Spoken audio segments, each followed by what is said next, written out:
Welcome. Before we begin, I'd like you to find yourself somewhere comfortable. Perhaps you're already settled into bed, or perhaps you're in a favorite chair with a blanket drawn close. Wherever you are, allow yourself to sink a little deeper into that comfort. Feel the weight of your body supported beneath you. Notice how your shoulders might soften, how your jaw might release any tension it's been holding throughout the day. Take a slow breath in through your nose, gentle and unhurried.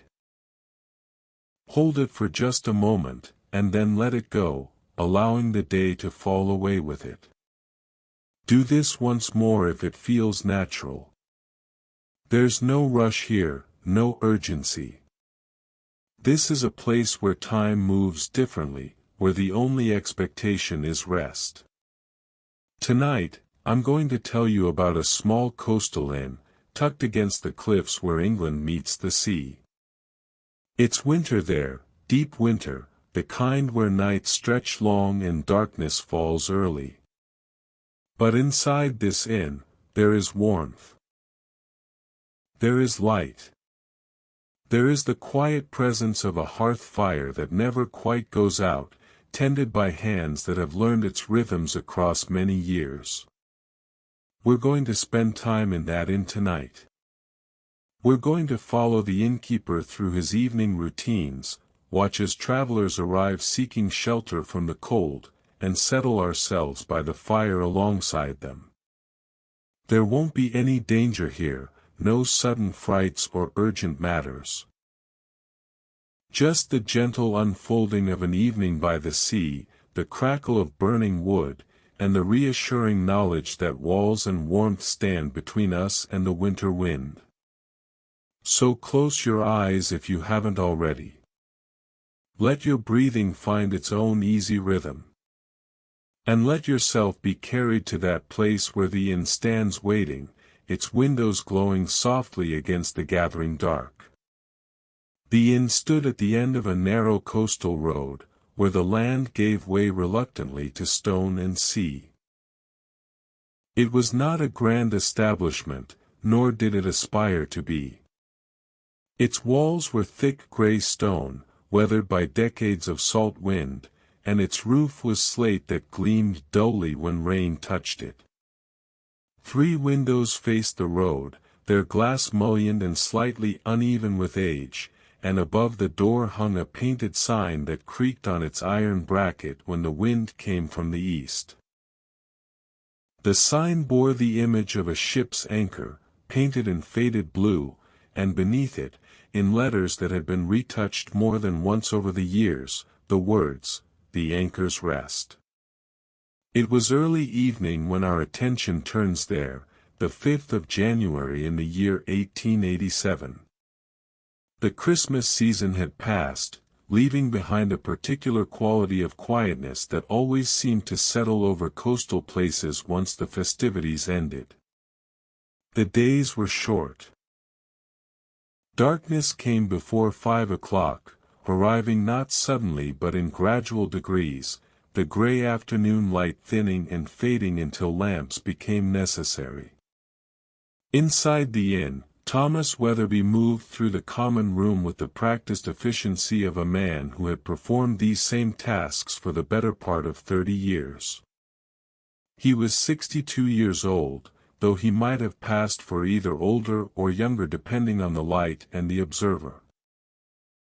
His hair, once dark brown, had turned to a silvered gray that he kept trimmed short.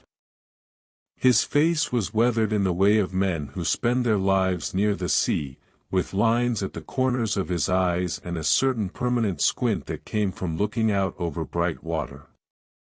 He wore a waistcoat of dark wool over a shirt that had been white that morning but now bore the faint smudges of a day's work. His sleeves were rolled to the elbow, revealing forearms that still carried the strength of earlier years, though they moved now with more deliberation than speed. The common room was not large. Perhaps 20 feet across and 15 deep, with a ceiling low enough that tall men had to mind the beams. The floor was slate, uneven with age, covered in places by worn rugs that Thomas's late wife had chosen years ago.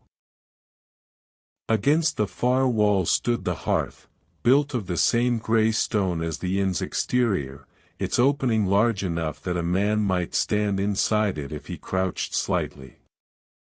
The fire within burned steadily, as it had since morning, as it would continue to burn through the night. Thomas had learned long ago the art of keeping such a fire, the way to arrange the logs so they burned slow and even, giving heat without consuming themselves too quickly. It was an economy born partly of necessity, wood being dear along this stretch of coast, and partly of deep habit. He moved to the hearth now, kneeling with a slight wince that spoke of joints that had grown stiff with the years. From the basket beside the fireplace he selected 2 pieces of oak, their bark still on, their weight solid in his hands. He placed them carefully atop the existing coals, adjusting their position with an iron poker until they sat just so. The flames, which had been burning low, began to lick at the new wood, finding the dry spots, starting their slow work. Thomas remained there a moment, watching. There was something deeply satisfying about a well-tended fire, something that reached back to places in the mind that words couldn't quite touch. The warmth on his face, the particular smell of oak burning, the soft crackling that was less a sound than a kind of companionship, all of it settled into him like an old memory returning. Behind him, the room waited in a state of readiness that was never quite complete. For tables stood at intervals across the floor, their surfaces scrubbed clean that afternoon but already gathering the evening's first dust. Each table was surrounded by mismatched chairs, some with arms, some without, all of them worn smooth by years of use. Against one wall stood a long sideboard, its surface holding a collection of pewter mugs, a few ceramic plates, and a covered jug that contained the day's small beer. The windows, those 3 that faced the road, were beginning to show the darkness outside. Thomas rose from the hearth, joints protesting quietly, and made his way to the nearest window. The shutters for these windows hung on the outside, as was common in houses of this age in construction, and closing them was a task that required going out into the evening cold. But before he did that, he paused to light the lamps. There were 3 oil lamps in the common room. One hung from a beam in the ceiling center, suspended on a chain that could be lowered by means of a small rope and pulley. The other 2 sat on wall brackets, one near the door and one beside the sideboard. Thomas tended to them in order, starting with the hanging lamp. He lowered it carefully, the chain running through his fingers with a soft metallic whisper. The lamp was of brass, its glass chimney slightly sooty from the previous evening's burning. Thomas lifted the chimney, set it aside, and turned up the wick with practiced fingers.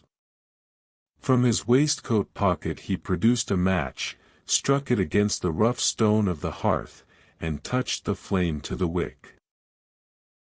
The light that resulted was small at first, a bud of warmth in the gathering dimness.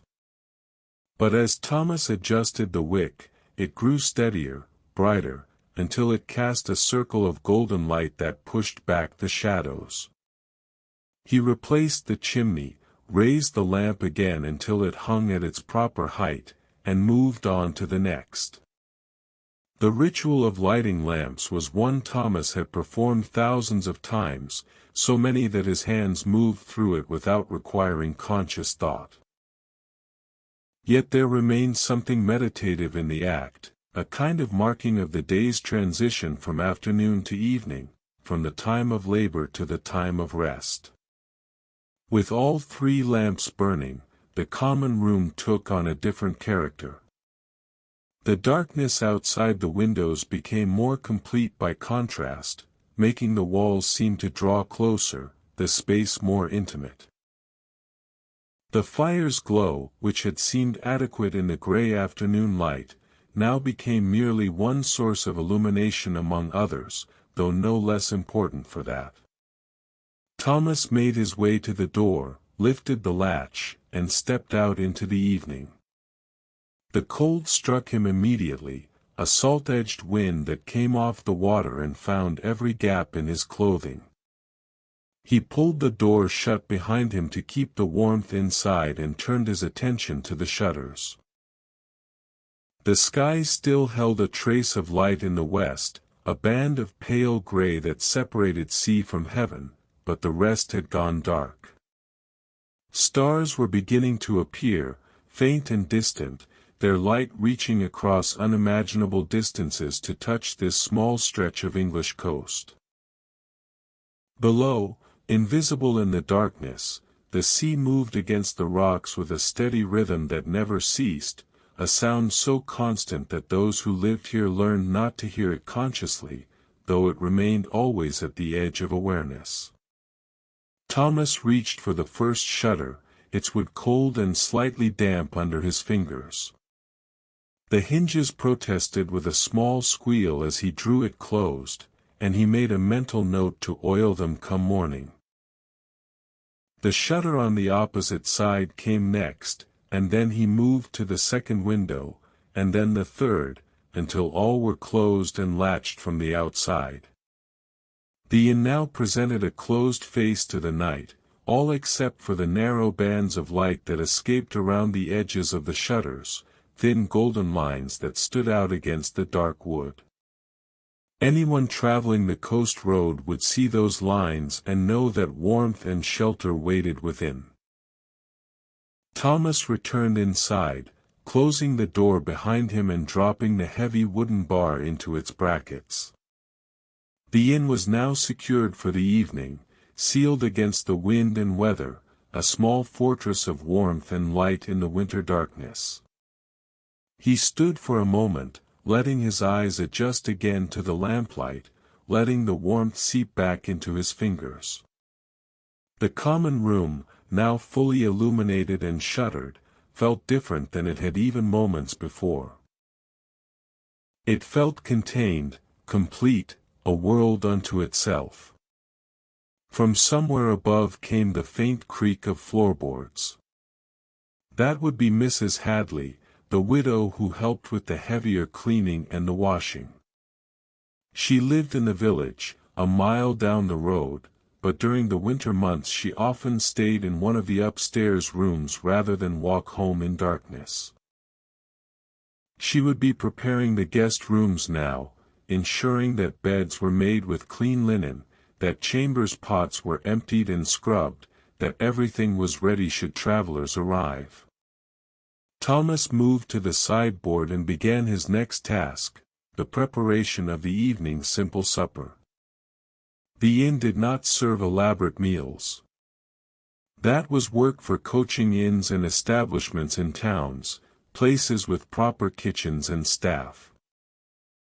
Here, the fare was plain but honest, bread and cheese, cold meat when available, soup that simmered in a pot hung over the fire. Tonight there was soup, made that morning from vegetables and a ham bone, seasoned with thyme that grew in the small garden behind the inn. Thomas ladled some into a bowl for himself, cut a thick slice from the loaf of bread that sat wrapped in cloth on the sideboard, and carried both to one of the tables near the fire. He sat, arranged his meal before him, and for the first time since morning, allowed himself to simply be still. The soup was hot, its steam rising in lazy spirals that caught the lamplight. He ate slowly, tasting the familiar flavors, feeling the warmth spread through him. Outside, the wind had picked up slightly. He could hear it now, a low sound that seemed to circle the building, testing the shutters, finding the gaps under the door, speaking in a voice that was neither threatening nor comforting but simply present. This was the rhythm of winter evenings at the inn. This quiet preparation, this settling in, this creation of warmth and light against the dark. Thomas had performed these same actions so many times that they had worn grooves into his life, comfortable grooves that required no thought and offered, in return, a kind of peace. He thought, as he often did at this hour, of his wife Margaret. She had been gone 7 years now, taken by a fever that had swept through the village one autumn. For the first year after her death, the inn had felt impossibly empty, these evening routines a burden rather than a comfort. But time had done its work, as time always does, and now her absence was simply part of the room's character, like the worn spots in the rugs or the smoke stains above the hearth. He finished his soup, mopped the bowl with bread, and sat back in his chair. The fire crackled. The lamps burned steady. And Thomas Weatherby, innkeeper, 62 years old and alone, waited for whatever the evening might bring. On most nights during winter, the inn saw few guests. The coastal road was not a major thoroughfare. It led eventually to the larger town of Whitby, some 12 miles north, but most travelers bound for Whitby took the inland route, which was better maintained and less subject to the weather. Those who came this way were usually local folk, fishermen from the village seeking a drink and company, or occasionally someone from one of the scattered farms inland. But sometimes, strangers came. Travelers who preferred the coast road for their own reasons, or who had been caught by nightfall and needed shelter, or who simply found themselves drawn to the sea even in winter's depths. It was perhaps 6:30 when Thomas heard the sound of a horse approaching. The animal's hooves on the frozen road carried clearly in the still air, growing gradually louder until they stopped just outside the door. There followed a moment of silence, then the sound of someone dismounting, and finally a firm knock against the wooden door. Thomas rose, made his way to the entrance, and lifted the bar. When he opened the door, cold air rushed in, and with it came a man. The stranger was perhaps 40 years old, of medium height, dressed in a heavy traveling coat that gleamed wetly in the lamplight. His hat was pulled low, and when he removed it, Thomas saw a face that was lean and weathered, with dark eyes that took in the room with a single practiced glance. "Good evening," the stranger said. His voice was educated, the vowels shaped with care. "I'm seeking shelter for the night. For myself and my horse." "You found it," Thomas replied, stepping back to allow the man entry. "Come in out of the cold." The stranger entered, bringing with him the smell of damp wool and horse and winter air. He glanced around the common room, his gaze lingering on the fire, and Thomas saw something in his face relax, some tension he'd been carrying ease away. "There's a stable round the back," Thomas said. "Small, but dry and out of the wind. I'll help you settle your animal, then we'll see about getting you warm." The stranger nodded. "I'm grateful. The cold has teeth tonight." Together they went back out into the darkness, Thomas carrying a lantern he'd taken from beside the door. The stable was a low stone building that shared a wall with the inn itself, with space for 4 horses though it rarely held more than one. Inside, it smelled of hay and old leather and the comfortable warmth that animals bring to enclosed spaces. The stranger's horse was a bay mare, weary from travel, her breath steaming in the lantern light. The stranger unsaddled her with efficient movements, speaking to her softly as he worked. Thomas forked hay into the manger and filled a bucket with water from the rain barrel, though the water was so cold it might as well have been ice.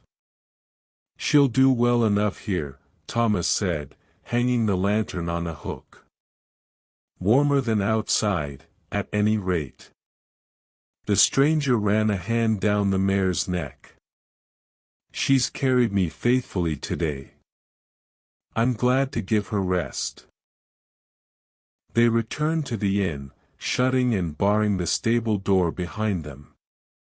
Inside once more, with the outer door closed and barred, Thomas helped the stranger out of his wet coat and hat, hanging them on pegs near the hearth where they might dry. "I can offer you soup and bread," Thomas said. "And there's small beer, or tea if you prefer it." "Soup would be welcome." "And the beer."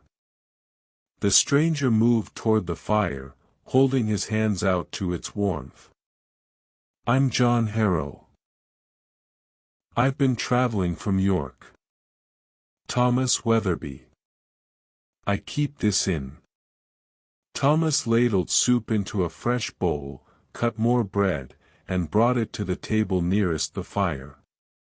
"York's a long journey in this weather." "It is." Harrow sat, accepting the food with a nod of thanks. "I'd meant to reach Whitby before dark, but the road was slower than I expected.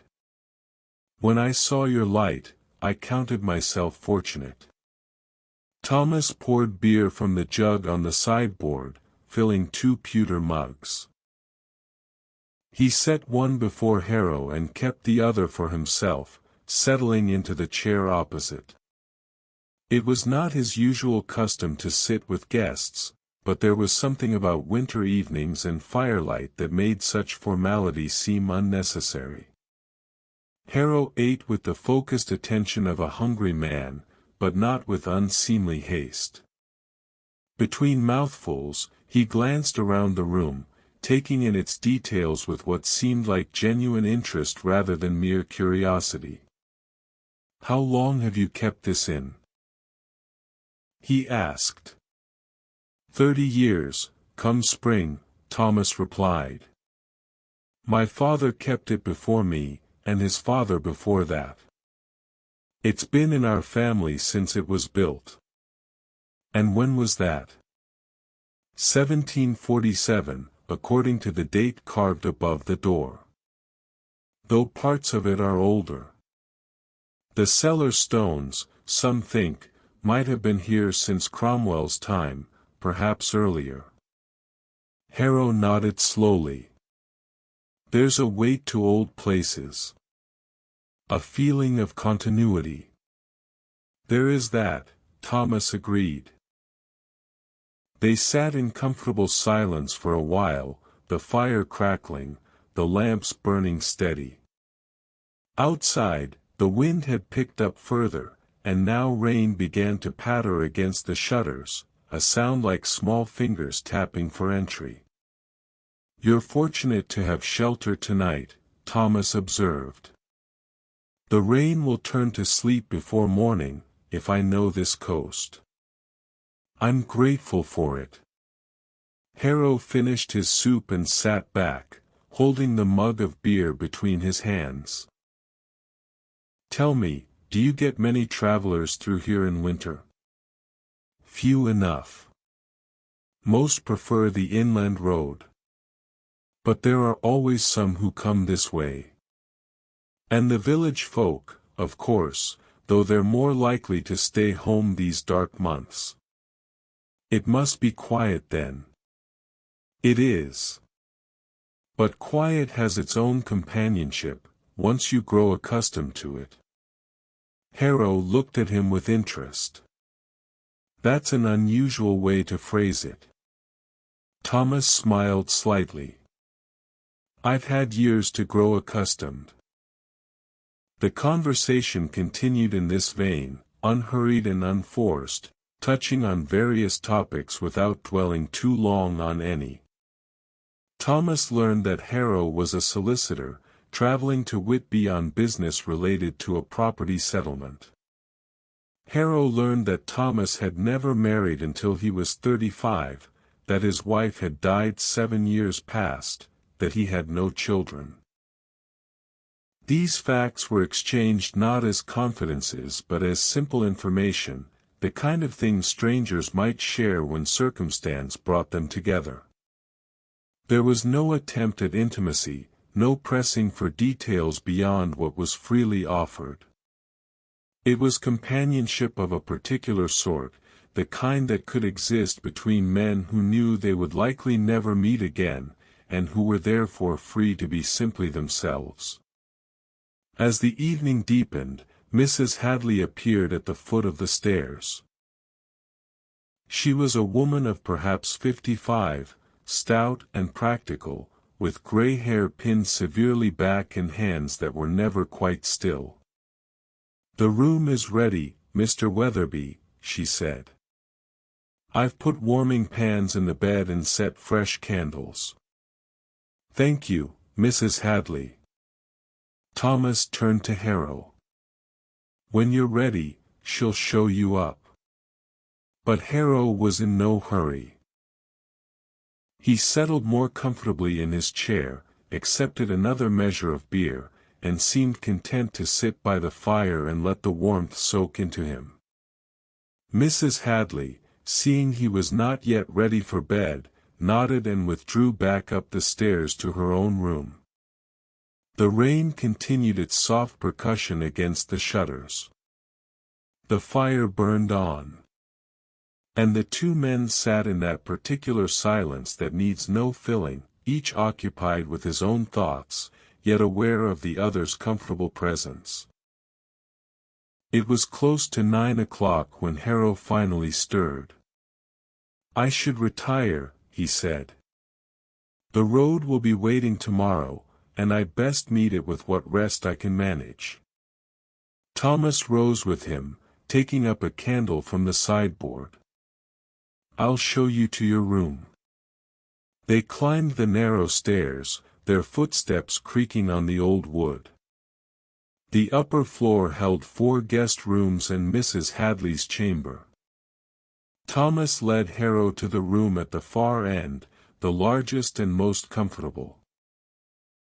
Inside, the bed was made with clean white linen, its covers already warmed by the hot metal pans Mrs. Hadley had placed between them. A washstand stood in the corner, with a pitcher and basin. A single window, shuttered like those below, looked out toward the sea. "There's water in the pitcher," Thomas said. "Fresh this morning, though likely cold by now.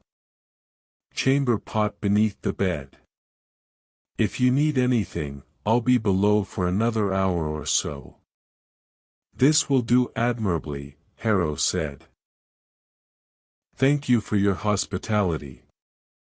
Thomas nodded, left the candle on the small table beside the bed, and withdrew, closing the door softly behind him.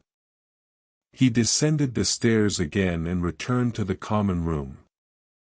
The fire had burned down somewhat while he'd been away, and he added another log, banking the coals around it carefully. Then he went about the process of closing the inn for the night. The lamps were extinguished one by one, starting with the wall brackets and finishing with the hanging lamp in the center of the room. He left only candles, one on the sideboard and one that he would carry to his own room. The common room, now lit solely by firelight and the single candle's glow, took on yet another character, something older and more primitive, as though the centuries had fallen away and this might have been any winter night in any era. Thomas performed his final rounds, checking that the outer door was securely barred, that the shutters remained latched, that nothing smoldered that should not.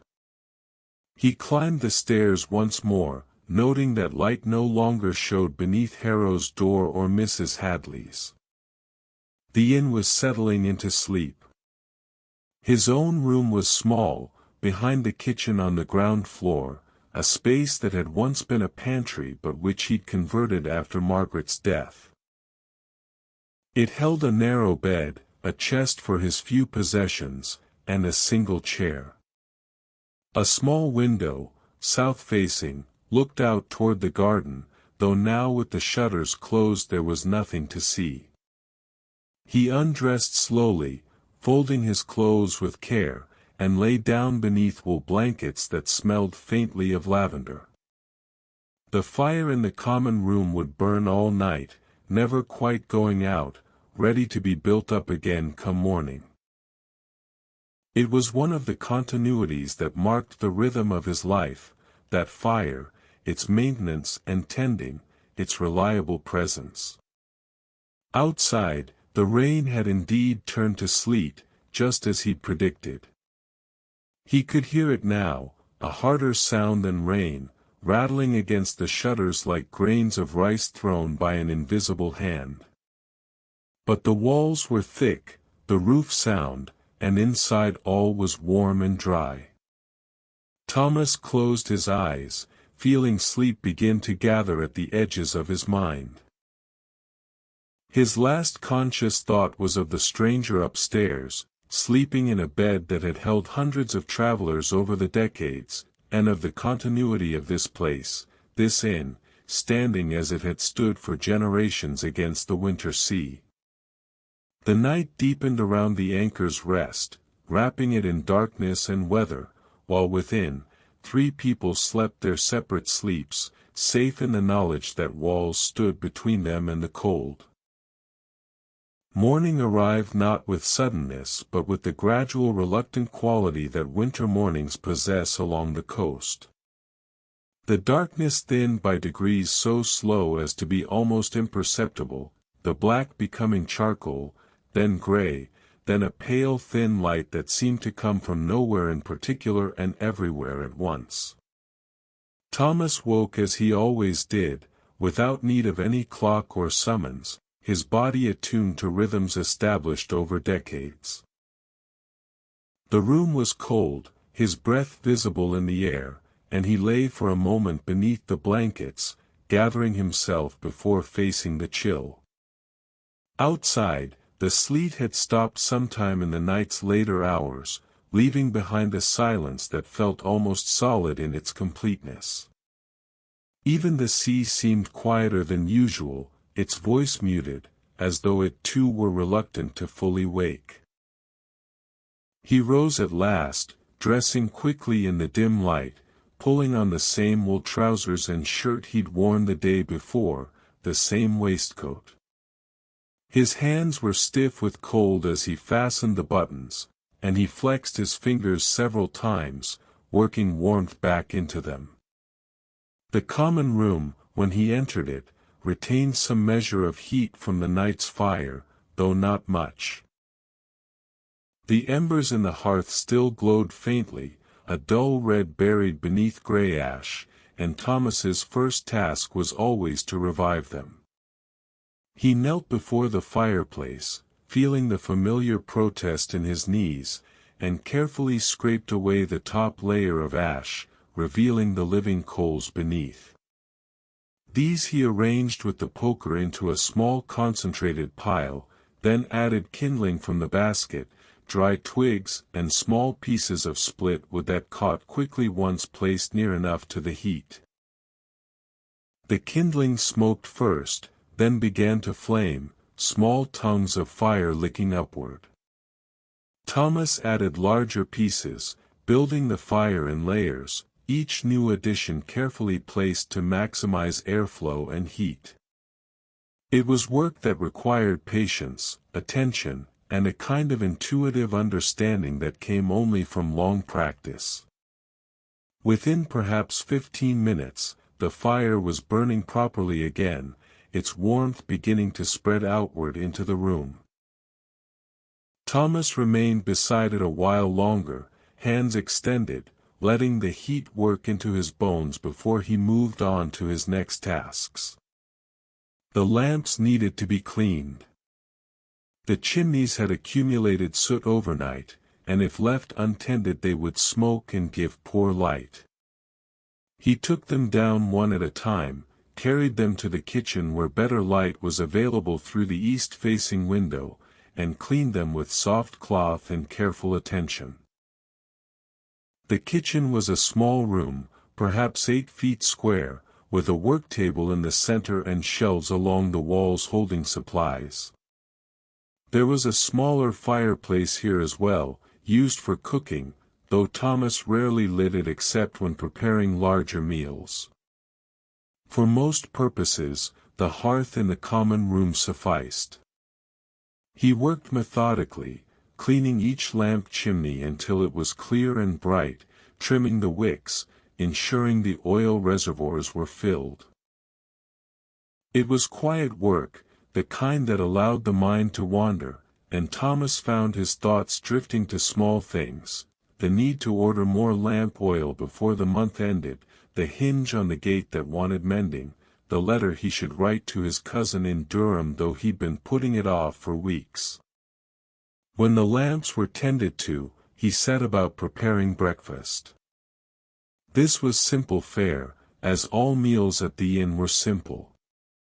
Porridge, made from oats and water, with a bit of salt. Bread left from yesterday, which could be toasted over the fire. Tea, strong and dark, brewed in the large pot that sat permanently on the sideboard. He put water to boil in an iron kettle hung over the common room fire, measured oats into a smaller pot, and stirred them together when the water reached the proper heat. The porridge required constant attention, stirring to prevent it from scorching, adjusting its position relative to the flames to maintain the right temperature. While he worked, the light outside continued to strengthen, though it remained a pale, colorless illumination that suggested the day would not be bright. Through the gaps around the shutters, Thomas could see enough to know that clouds hung low and heavy, and that the world beyond the windows was gray and still. At 7:30, he heard footsteps on the stairs. It was Mrs. Hadley, already dressed and pinned and ready for work, though her face still carried the faint puffiness of recent sleep. "Morning, Mr. Weatherby," she said, moving past him toward the kitchen. "I'll see to the guest rooms once breakfast is cleared." "Morning, Mrs. Hadley. There's tea in the pot if you want it." She poured herself a cup, added milk from the small jug on the sideboard, and stood near the fire while she drank it. They had worked together long enough that conversation was not necessary, each understanding the other's routines and requirements without need for discussion. Shortly after 8, Harrow descended. He looked rested, his lean face less drawn than it had been the night before, though there was still a weariness in his eyes that spoke of long travel and whatever burdens had necessitated it. "Good morning," he said, nodding to Thomas and Mrs. Hadley both. "I trust one haven't kept you waiting." "Not at all," Thomas replied. "Breakfast is just ready. Porridge and toast, and tea. It's plain fare, but it'll warm you for the road." They settled at the same table they'd occupied the night before, Thomas serving porridge into wooden bowls, laying out the toast on a clean cloth, pouring tea into cups that didn't quite match but were clean and serviceable. Harrow ate with good appetite, adding a spoonful of honey to his porridge from the small jar Thomas produced. They spoke little during the meal, the morning being somehow less conducive to conversation than the evening had been, each man focused on his food and his own thoughts. When the meal was finished, Harrow rose and announced his intention to be on his way within the hour. Thomas named a price for the lodging and meals, modest and fair, and Harrow paid it without question, adding a few extra coins that Thomas accepted with a nod of thanks. "I'll saddle your mare," Thomas said. "The road should be passable, though it'll be muddy." Together they went to the stable, where the bay mare greeted them with a soft nicker, having spent a comfortable night out of the weather. Harrow saddled her himself, checking straps and buckles with practiced care, while Thomas forked out the soiled hay and added fresh. By 9:30, Harrow was mounted and ready to depart. The morning was indeed gray and overcast, with a cold wind that came off the sea and carried the promise of more rain to come. "Safe journey," Thomas said, standing at the inn's door. "Thank you for your hospitality." Harrow touched his hat in salute, turned the mare's head north toward Whitby, and set off along the coastal road. Thomas watched until horse and rider disappeared around the first bend, swallowed by the gray landscape, and then he returned inside where warmth and the day's remaining tasks awaited. The inn felt emptier after Harrow's departure, though this was nothing unusual. Guests came and went, their presence brief but always somehow significant, and then the inn settled back into its usual rhythms, waiting for the next traveler, the next knock at the door. Mrs. Hadley was already upstairs, stripping the bed Harrow had used, gathering the linens for washing. Thomas could hear her footsteps overhead, the creak of floorboards, the small sounds of domestic work. He returned to the common room and stood for a moment, looking around, considering what needed doing. There was always something, always some task that could fill the hours, but for the moment he allowed himself simply to be still. The fire burned quietly. The lamps, though lit against the dimness of the day, gave a light that seemed almost unnecessary, as though the room itself had grown accustomed to shadows and no longer found them troubling. This was the other face of innkeeping, the face that guests rarely saw, the empty hours, the waiting, the maintenance of a space for an uncertain future. In summer, the rhythm was different, with travelers more frequent and days that stretched long with light. But winter contracted everything, drew it inward, made each day a small self-contained thing. Thomas moved to the window and opened the shutters, letting in what gray light the day offered. The view beyond was familiar to the point of invisibility, the muddy road curving away between low stone walls, fields stretching inland marked by hedgerows bare of leaves, and in the other direction, though hidden from this vantage by the inn's own walls, the sea. He could hear it though, always, that constant presence. The waves rolling in, breaking against rock, withdrawing, returning, a rhythm as reliable as breath. A light rain began to fall, soft and steady, beating on the window glass and running down in irregular streams. It would continue, Thomas suspected, for most of the day. This was January weather along the Yorkshire coast, neither dramatic nor surprising, simply present, something to be endured until spring eventually arrived to soften its edges. Mrs. Hadley came down the stairs with her arms full of linen, moving through the common room toward the back door that led to the washing area. She did not speak, and Thomas did not interrupt her work. They existed in parallel orbits, intersecting where necessary but otherwise maintaining their separate spheres of activity.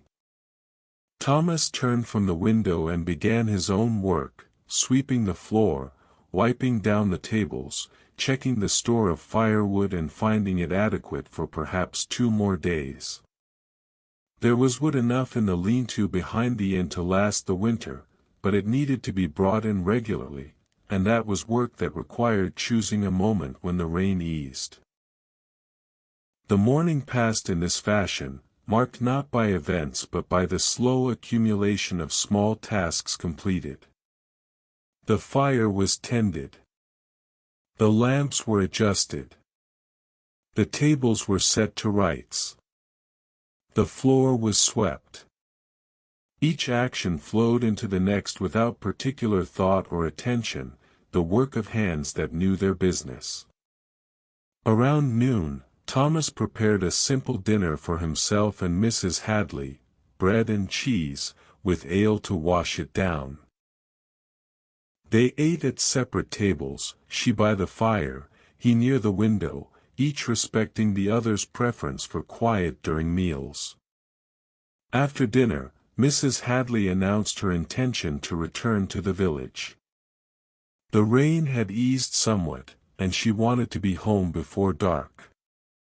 Thomas helped her into her heavy shawl, handed her the bundle that contained her few belongings, and saw her to the door. "I'll be back day after tomorrow," she said, "unless the weather turns worse." "That'll do well enough. Mind the road where it dips near Carr's farm. It'll be slippery. I've walked it these 40 years, Mr. Weatherby. I reckon I can manage once more." She smiled as she said it, taking any sting from the words, and Thomas smiled back, recognizing the gentle mockery that long association made possible. He watched from the door as she made her way down the road, a solid figure in dark wool, moving with the steady determined pace of country women who have learned not to be troubled by weather. She grew smaller with distance, finally disappearing around the same bend that had swallowed Harrow some hours earlier. Thomas closed the door and stood for a moment in the quiet that her departure left behind. The inn was now entirely his, as it would be until Mrs. Hadley returned or until another guest arrived. This was not loneliness, not quite, though perhaps it was something adjacent to it. It was more like a particular quality of solitude that had weight and texture, that filled spaces the way water fills a vessel, taking the shape of whatever contained it. He moved through the afternoon in this solitude, tending the fire, reading for a while from a book he'd owned for years, a collection of essays on natural philosophy that he understood only partially but found soothing nonetheless. The rain continued, sometimes heavier, sometimes lighter, but never quite stopping. At some point he must have dozed in his chair by the fire, because he woke with a start to find the afternoon well advanced, the light already beginning to fail. The fire had burned low again, and he attended to it, adding wood, stirring the coals to life. The transition from afternoon to evening was gradual and unmarked by any particular event. The light simply thinned, the grayness deepened, until lamps became necessary once more. Thomas lit them as he had the evening before, following the same order, the same routine. He prepared his supper, soup from the pot that hung perpetually at the fire's edge, replenished each day with whatever was to hand. Tonight it was a vegetable broth, simple but sustaining, flavored with an onion and the last of the winter herbs from the garden. As he ate, alone at the table nearest the fire, he found himself thinking about time and its passage, about the way days accumulated into weeks and weeks into months and months into years, each one much like the last, marked only by small variations that seemed significant in the moment but faded quickly into the general texture of memory. He was 62 years old. He had kept this inn for 30 years. Before that, he had helped his father keep it, learning the trade from the time he could first carry firewood and sweep a floor. His entire life, save for a brief period in his 20s when he'd worked on a fishing boat out of Whitby, had been contained within these walls or within sight of them. This could have felt limiting, oppressive even, but Thomas found that it did not. There was something to be said for depth over breadth, for knowing one place thoroughly rather than many places superficially. He knew this in the way a man might know his own face, every line and mark and imperfection, and in that knowledge there was a kind of comfort. The evening deepened. The rain continued its soft percussion. The fire burned. And Thomas sat in the lamplight, neither happy nor unhappy, simply present, simply here, continuing as he had continued for so long that continuation itself had become a kind of purpose. It was perhaps 8 o'clock when he heard the sound again, hoof beats on the road, approaching from the south this time, from the direction of the village. They came slowly, the rhythm suggesting weariness or caution, and stopped outside the inn. Thomas rose and made his way to the door, lifting the bar and pulling it open. The rain had picked up again, coming down in earnest now, and the figure that stood on the threshold was thoroughly soaked, water streaming from his hat and cloak. But it was not a stranger. It was Matthew Carr, whose farm lay a mile inland along the very track that Mrs. Hadley had travelled earlier. "Matthew," Thomas said, stepping back. "Come in, man. You're soaked through." Carr was a farmer, 40-some years old, with the build and bearing of one who worked with his hands. He removed his hat, sending water dripping onto the floor, and moved gratefully toward the fire. "Thought I'd stop in on my way back from the village," he said. "Get dry before heading home. The wife will have my hide if I track mud through her kitchen. Sit by the fire. I'll get you something hot." Thomas poured ale and heated it with a poker drawn from the coals, then handed the steaming mug to Carr, who accepted it with a nod of thanks. They settled into chairs, the farmer holding his hands out to the fire's warmth, steam rising from his wet clothes. "Mrs. Hadley made it home safe, I take it?" Thomas asked. "I saw her go past just as I was leaving. She's spry for her age." They fell into conversation, the easy talk of men who had known each other for years and need not work to fill silences. Carr spoke of the farm, of the difficulties of winter work, of the sheep he'd lost to illness and the fence that needed mending once the ground thawed. Thomas listened, offering occasional comments, but mostly just providing a presence, another human voice in the winter dark. It was not dramatic conversation. It would not have interested anyone beyond these two men, and perhaps not even them in any deep sense. But it served its purpose, the simple maintenance of human connection, the acknowledgement that neither man was entirely alone. After perhaps an hour, Carr declared himself sufficiently dried and warmed, and announced his intention to be on his way. Thomas saw him to the door, watched him mount his horse and turn toward home, and then closed and barred the entrance once more. The inn settled into its nighttime quiet. Thomas performed his closing routine, banking the fire, extinguishing the lamps, checking the shutters. The rain had slackened somewhat, though it had not stopped, and likely would not before morning. He climbed the stairs to check that all the upper rooms were secure, their shutters closed, their doors shut. The hallway was dark save for the single candle he carried, its light throwing exaggerated shadows that moved with him like silent companions. In his own small room, he undressed and lay down beneath the blankets, feeling the day's weariness settle into his bones. The sounds of the inn at night surrounded him, the creak of timbers adjusting to temperature changes, the drip of water from the eaves, the ever-present voice of the sea, muted but constant. Sleep came gradually, not as an abrupt transition but as a slow fading, the way lamplight fades when the oil runs low. His last conscious awareness was of the rain and the darkness and the walls around him, holding back the weather, holding back the night. The anchor's rest stood through the dark hours as it had stood through countless others, a small persistent thing on the edge of the sea, keeping its vigil while within, one man slept the dreamless sleep of the deeply weary.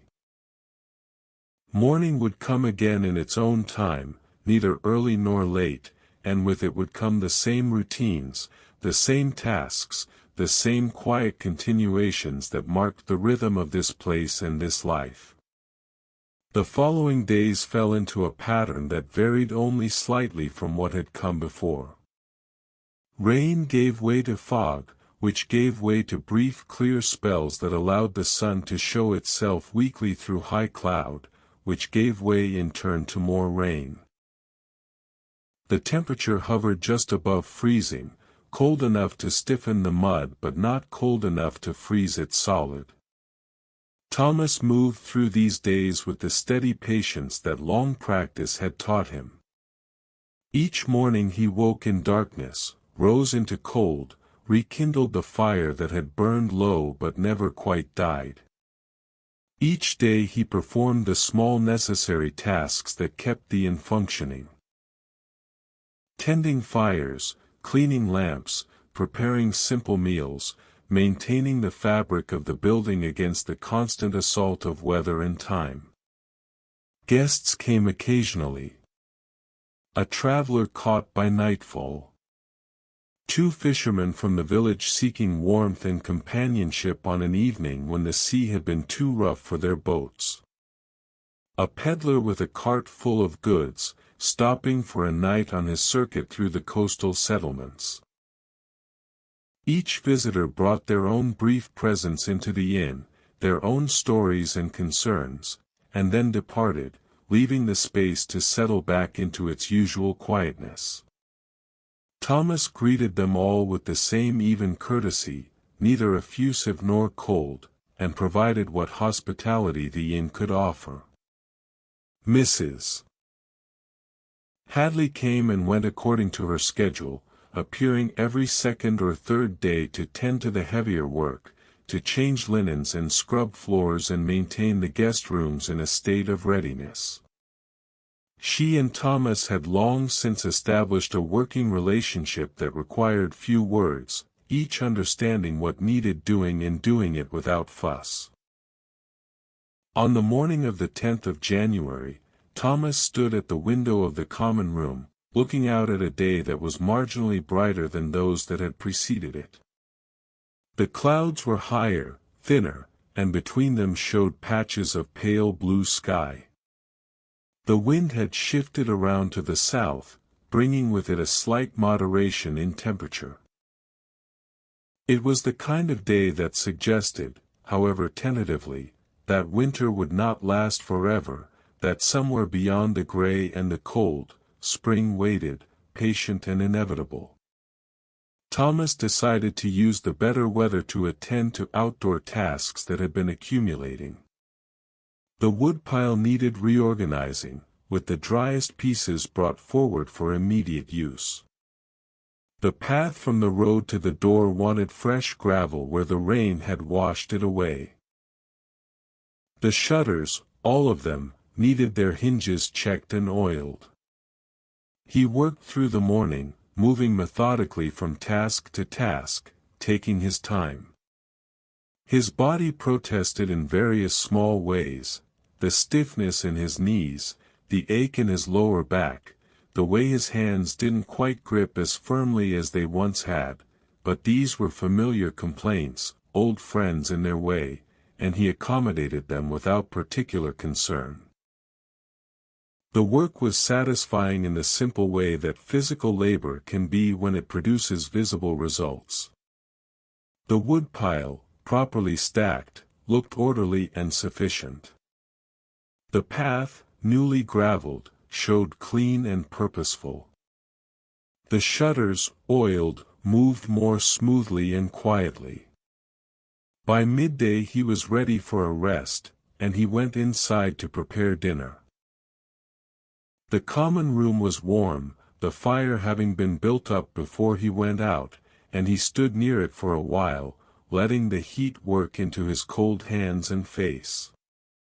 He made himself a meal of bread and the last of the cheese, washing it down with ale, and then, because the work had tired him more than he'd expected, he settled into his chair by the fire and closed his eyes, meaning only to rest them for a moment. He woke to find the afternoon well advanced and the light already beginning to fail. The fire had burned low, and he attended to it, feeling somewhat annoyed with himself for having dozed so long. But there was no harm done, no crisis created by his brief sleep, and he went about his evening preparations with the same steady attention he brought to everything. That evening brought no guests. Thomas ate his supper alone, read for a while by lamplight, and then, as full dark settled, made his way to bed. The night passed quietly, marked only by the usual sounds. Wind, water, the small adjustments of an old building. The pattern continued through the middle weeks of January. Days that were more gray than not, nights that came early and stayed late, weather that ranged from merely cold to actively miserable but never quite reached the point of genuine severity. Thomas maintained his routines, finding in their repetition a kind of meditation, a way of marking time that required no particular thought or effort. Wake, rise, tend the fire, prepare breakfast, work, prepare dinner, work, prepare supper, tend the fire, sleep. Each day was a bead on a string, similar to those before and after it, and the string stretched back through months and years, back through all the time he'd kept this in, back through his father's time and his grandfather's time, an unbroken line of mornings and evenings and fires tended and travelers sheltered. On the 20th of January, a Friday, Thomas woke to find the wind had picked up during the night and now blew strongly from the northeast, bringing with it a bitter cold that found every gap and crack in the inn's walls. The fire in the common room had struggled against the draught, burning unevenly and smoking more than usual, and Thomas spent longer than normal coaxing it back to proper function. The day remained blustery and cold, with occasional squalls of rain mixed with sleet. It was not weather that encouraged travel, and Thomas expected the inn to remain empty. But late in the afternoon, as the light was failing and Thomas was beginning his evening preparations, he heard a sound that made him pause, multiple horses, several sets of hooves, approaching from the south. He went to the door and opened it, letting in a gust of cold wind. What he saw was unexpected, a small group of travelers, 5 in all, mounted on horses that looked weary and mud-spattered. At the front rode a man of perhaps 50, well-dressed despite the conditions, and behind him 2 younger men, also well-dressed, and behind them 2 who were clearly servants, leading a pack-horse loaded with baggage. The lead rider dismounted and approached the door, removing his hat in a gesture that was polite but also pragmatic, given the wind. "Good evening," he said. His voice carried the accent of education and means. "We're seeking shelter for the night. Can you accommodate us?" Thomas assessed the situation quickly. 5 people, plus horses. The inn had 4 guest rooms, which would suffice if the servants were willing to share. The stable could hold the horses if they stood close. Food would be tight, but manageable. "I can," he said. "Come in, all of you, and we'll sort out the details." The next hour was busy in a way that the inn rarely experienced. Horses had to be unsaddled and stabled, with Thomas working alongside the servants to accommodate all the animals. Baggage had to be brought in and distributed to rooms. The guests themselves, the older man, who introduced himself as Sir Edmund Hartley, and his two sons, needed to be settled and made comfortable. Mrs. Hadley, who had come that afternoon and was still present, rose to the occasion, directing the servants to the smallest room and ensuring that the better rooms were prepared for the gentlemen. She moved with efficient purpose, speaking little but accomplishing much. By the time everything was arranged, it was past 7 o'clock and Thomas found himself facing a different challenge, providing dinner for 7 people when he'd been expecting to feed only himself. He assessed what was available. Bread, sufficient for the purpose. Butter and cheese. Potatoes, which could be roasted in the embers. Onions. A haunch of mutton, meant for tomorrow but which could be pressed into service tonight. It would not be elegant, but it would be adequate.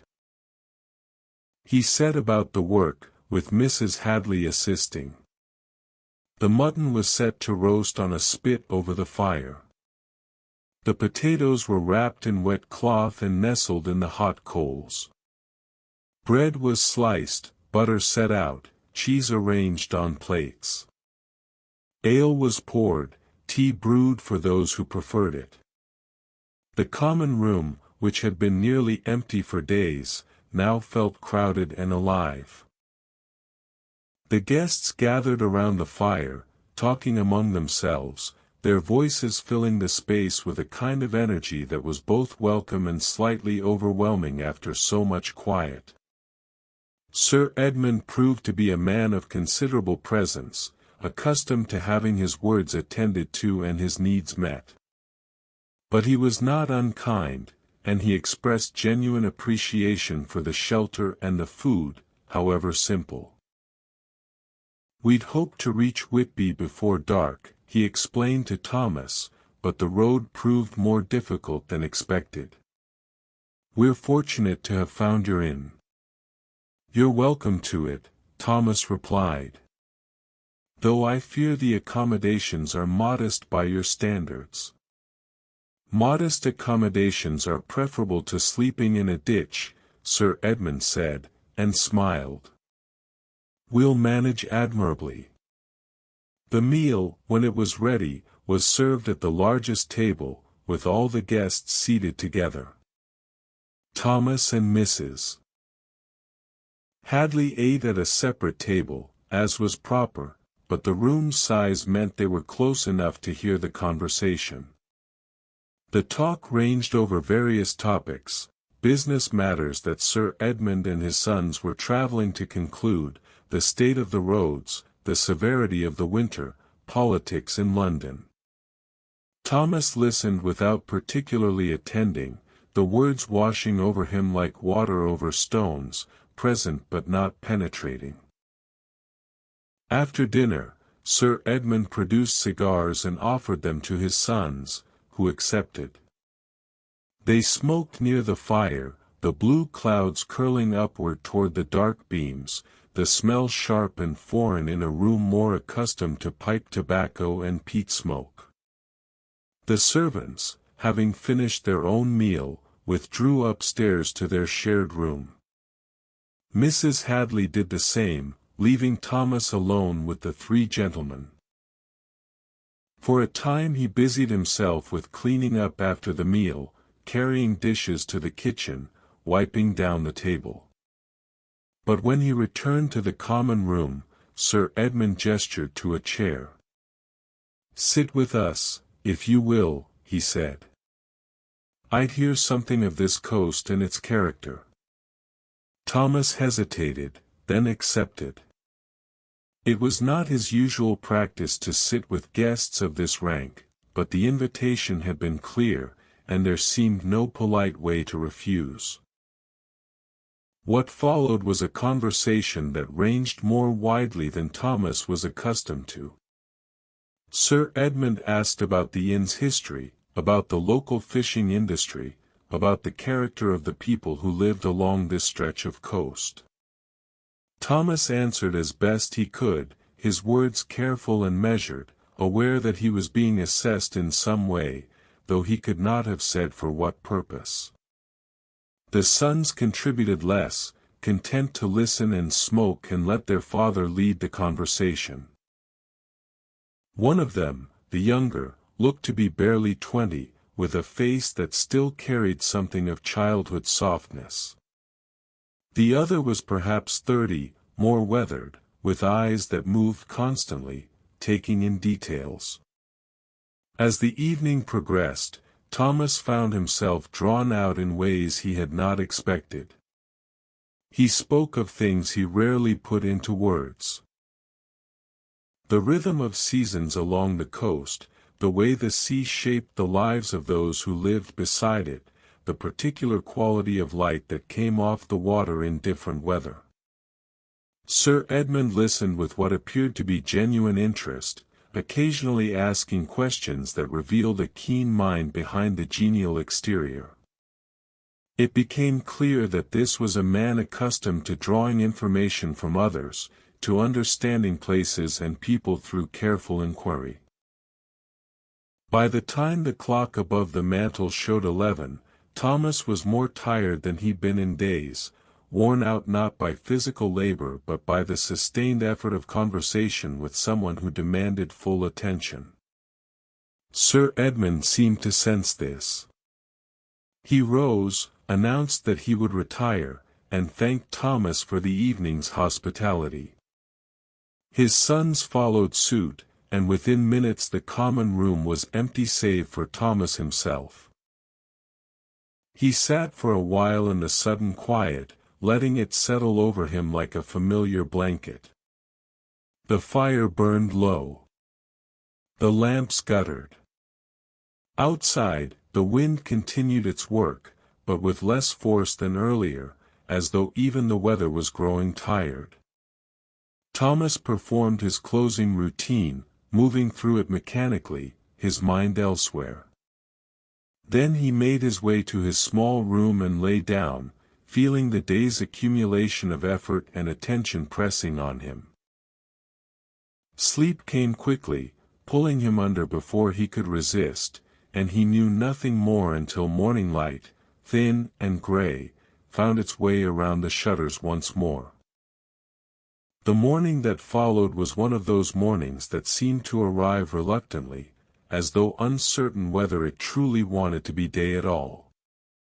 The wind had died away during the night, leaving behind a stillness that felt almost oppressive in its completeness. When Thomas opened the shutters, he found the world outside wrapped in thick fog, the kind that reduced visibility to perhaps 20 feet and muffled all sound. The sea, invisible beyond the gray curtain, made itself known only through its voice, which seemed to come from everywhere and nowhere, as though the fog itself were speaking in the rhythmic language of waves. Thomas went about his morning tasks with the same methodical attention he brought to every day, but he was conscious that today would require more of him than usual. 7 people to feed, 7 different requirements and expectations to manage. It was work he was capable of, but it pressed against the edges of what the inn could comfortably provide. He built up the fire, set water to boil, and began preparing breakfast. Porridge for 7 meant using the larger pot, the one that only emerged when the inn was particularly full. He measured oats and water, salt and a bit of butter to enrich it, stirring as it heated, keeping it from scorching. Mrs. Hadley appeared earlier than usual, already dressed and capable, and between them they managed the work efficiently. Bread was sliced and toasted, tea was brewed in quantity, and by the time the guests began to descend from their rooms, everything was ready. Sir Edmund was the first to appear, followed shortly by his sons, and finally by the two servants, who ate quickly at a separate table before returning upstairs to begin packing their master's belongings. The baronet examined the fog through the window with a frown. "This will slow our progress considerably," he observed. "The road will be treacherous if we cannot see where it leads." "The fog often burns off by mid-morning this time of year," Thomas offered. "If it's no urgency, you might wait an hour or two and see if it clears." Sir Edmund considered this, then nodded. "Sensible advice. We'll wait, then. No point risking the horses on a road we cannot see." So it was decided. The departure, planned for shortly after breakfast, was postponed, and the guests settled themselves in the common room to wait out the fog. Sir Edmund produced papers from his travelling case and spread them on one of the tables, conducting what appeared to be business with his elder son.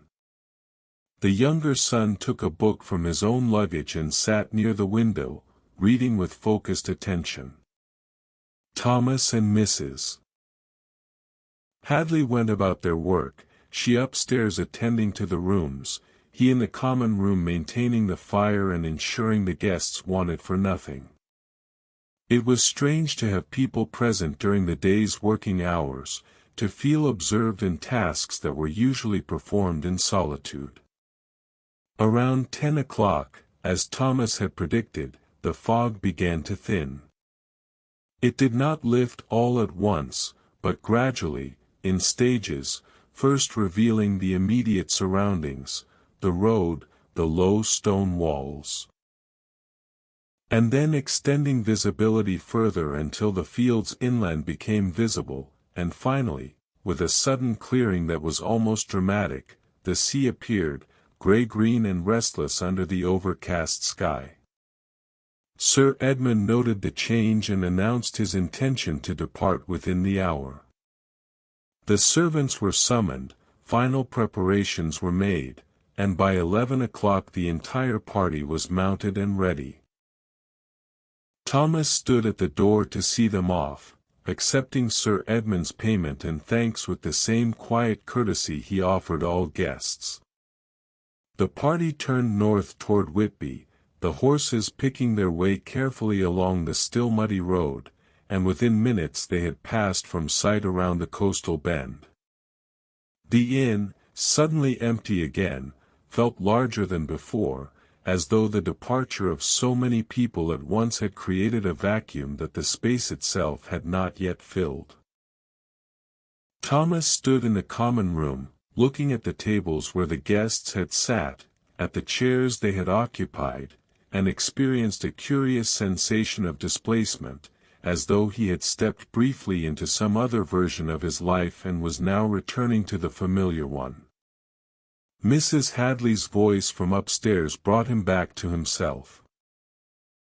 She was calling something about linens, and he went to assist her, falling back into the comfortable routines that required no thought and offered, in their familiarity, a kind of peace. The rest of the day passed in work. Sheets to be stripped and washed, though the washing itself would have to wait for better weather. Rooms to be aired and swept. Dishes to be cleaned.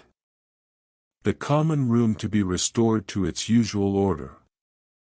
By late afternoon, when Mrs. Hadley announced her intention to return to the village, the inn had settled back into itself, the brief disruption of the larger party absorbed and integrated, leaving no mark save for the coins that now rested in Thomas's strongbox and the slight disorder that comes from heavier use. He saw Mrs. Hadley to the door, watched her set off down the road, and then closed himself in once more. The afternoon stretched ahead, empty of obligation, and he found himself at loose ends in a way that was unusual for him. Eventually he settled into his chair by the fire with the book he'd been reading, but the words did not hold his attention as they usually did. His mind kept wandering to other things. The conversation with Sir Edmund the night before, the way the baronet had drawn information from him with such apparent ease, the sensation of being seen and assessed by someone whose world was so different from his own. It was unsettling, in a mild way. Thomas had grown accustomed to his own company, to the predictable rhythms of his days, and the disruption, however brief, had left him feeling slightly unmoored, as though the fog that had wrapped the morning had worked its way into his thoughts.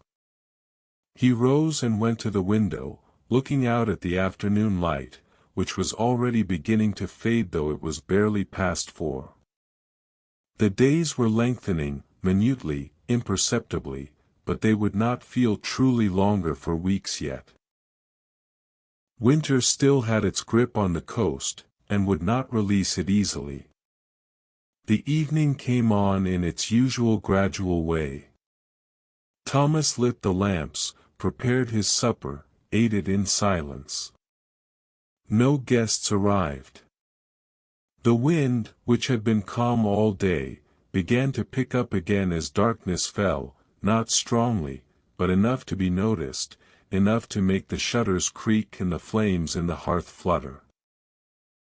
He sat by the fire after his meal, the book forgotten on the table beside him, and let his mind drift where it would. He thought about time, about the way it accumulated, about how 62 years could pass and yet somehow still feel insufficient, as though there were things left undone, understandings not yet reached. He thought about Margaret, dead these 7 years, and found that her face was less clear in his memory than it had been even a year ago. This troubled him, though he knew it was natural, the way memory worked. Still, there was a guilt in it, a sense that by forgetting the precise shape of her features he was somehow failing her. He thought about the inn, about whether he would continue to keep it for the rest of his life or whether there would come a time when he could no longer manage the work. He had no children to pass it to, no one who would continue the family's connection to this place. When he died, the inn would go to his cousin's son, a young man he barely knew, who lived in Durham and had expressed no interest in coastal innkeeping. These thoughts, melancholic but not deeply troubling, occupied him until the fire burned low and the hour grew late. Then he performed his closing routine, banked the coals, extinguished the lamps, and made his way to bed. Sleep came less easily than usual. He lay awake in the darkness, listening to the wind and the sea, feeling the weight of the day's solitude pressing on him in a way it usually did not. Eventually, though, exhaustion overcame restlessness, and he drifted into uneasy dreams he would not remember come morning. The pattern of days continued through the latter part of January and into the first weeks of February. The weather remained unsettled, cycling between rain and wind and occasional brief periods of relative calm. Thomas maintained his routines, tended his fires, welcomed the occasional traveler. Mrs. Hadley came and went with her usual regularity, a presence that was both part of the inn's rhythm and separate from it, someone who shared his work but not his solitude. They spoke little beyond what was necessary, but there was a comfort in the long familiarity between them, the kind that requires no words to communicate understanding. On the 3rd of February, a Sunday, Thomas woke to find that snow had fallen during the night, the first significant snow of the winter. It lay perhaps 3 inches deep, covering the road and the fields and the roofs, transforming the familiar landscape into something cleaner and quieter, as snow always does. He stood at the window after opening the shutters, looking out at the white world, and felt something in himself ease slightly. There was something about snow, about its capacity to make everything seem new and unmarked, that appealed to some deep part of him that usually remained unacknowledged. The day that followed had a particular quality, a kind of hushed attentiveness that snow brings. The usual sounds of the coast, the sea, the wind, the calls of gulls, were all still present but muffled, softened, as though wrapped in the same white blanket that covered the ground. Thomas went about his morning work, but slowly, with less urgency than usual. There would be no travelers today, not with the roads in this condition. The inn was entirely his, and the day stretched ahead with no particular demands upon it. After breakfast, he decided to walk out to check on the stable, to ensure that the roof had not leaked during the night and that everything was secure. He put on his heaviest coat, wrapped a scarf around his neck, and stepped out into the cold. The snow crunched under his boots, fresh and dry. His breath steamed in the air before him. The cold was sharp but not unbearable, the kind that made his cheeks sting but did not penetrate deeper than that. The stable was fine, its roof sound, its interior dry and still holding some warmth from the previous day's sun. Thomas stood in the doorway for a moment, looking out at the transformed landscape, and found himself thinking about beauty, about how it appeared in unexpected places and times, asking nothing, offering only itself.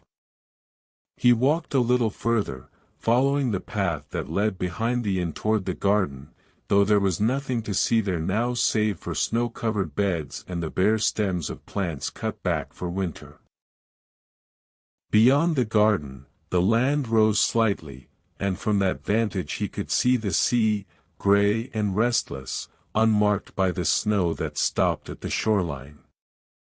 The walk was brief, perhaps 20 minutes in total, but when he returned to the inn, his fingers numb and his nose running from the cold, he felt obscurely satisfied, as though he had accomplished something, though he could not have said what.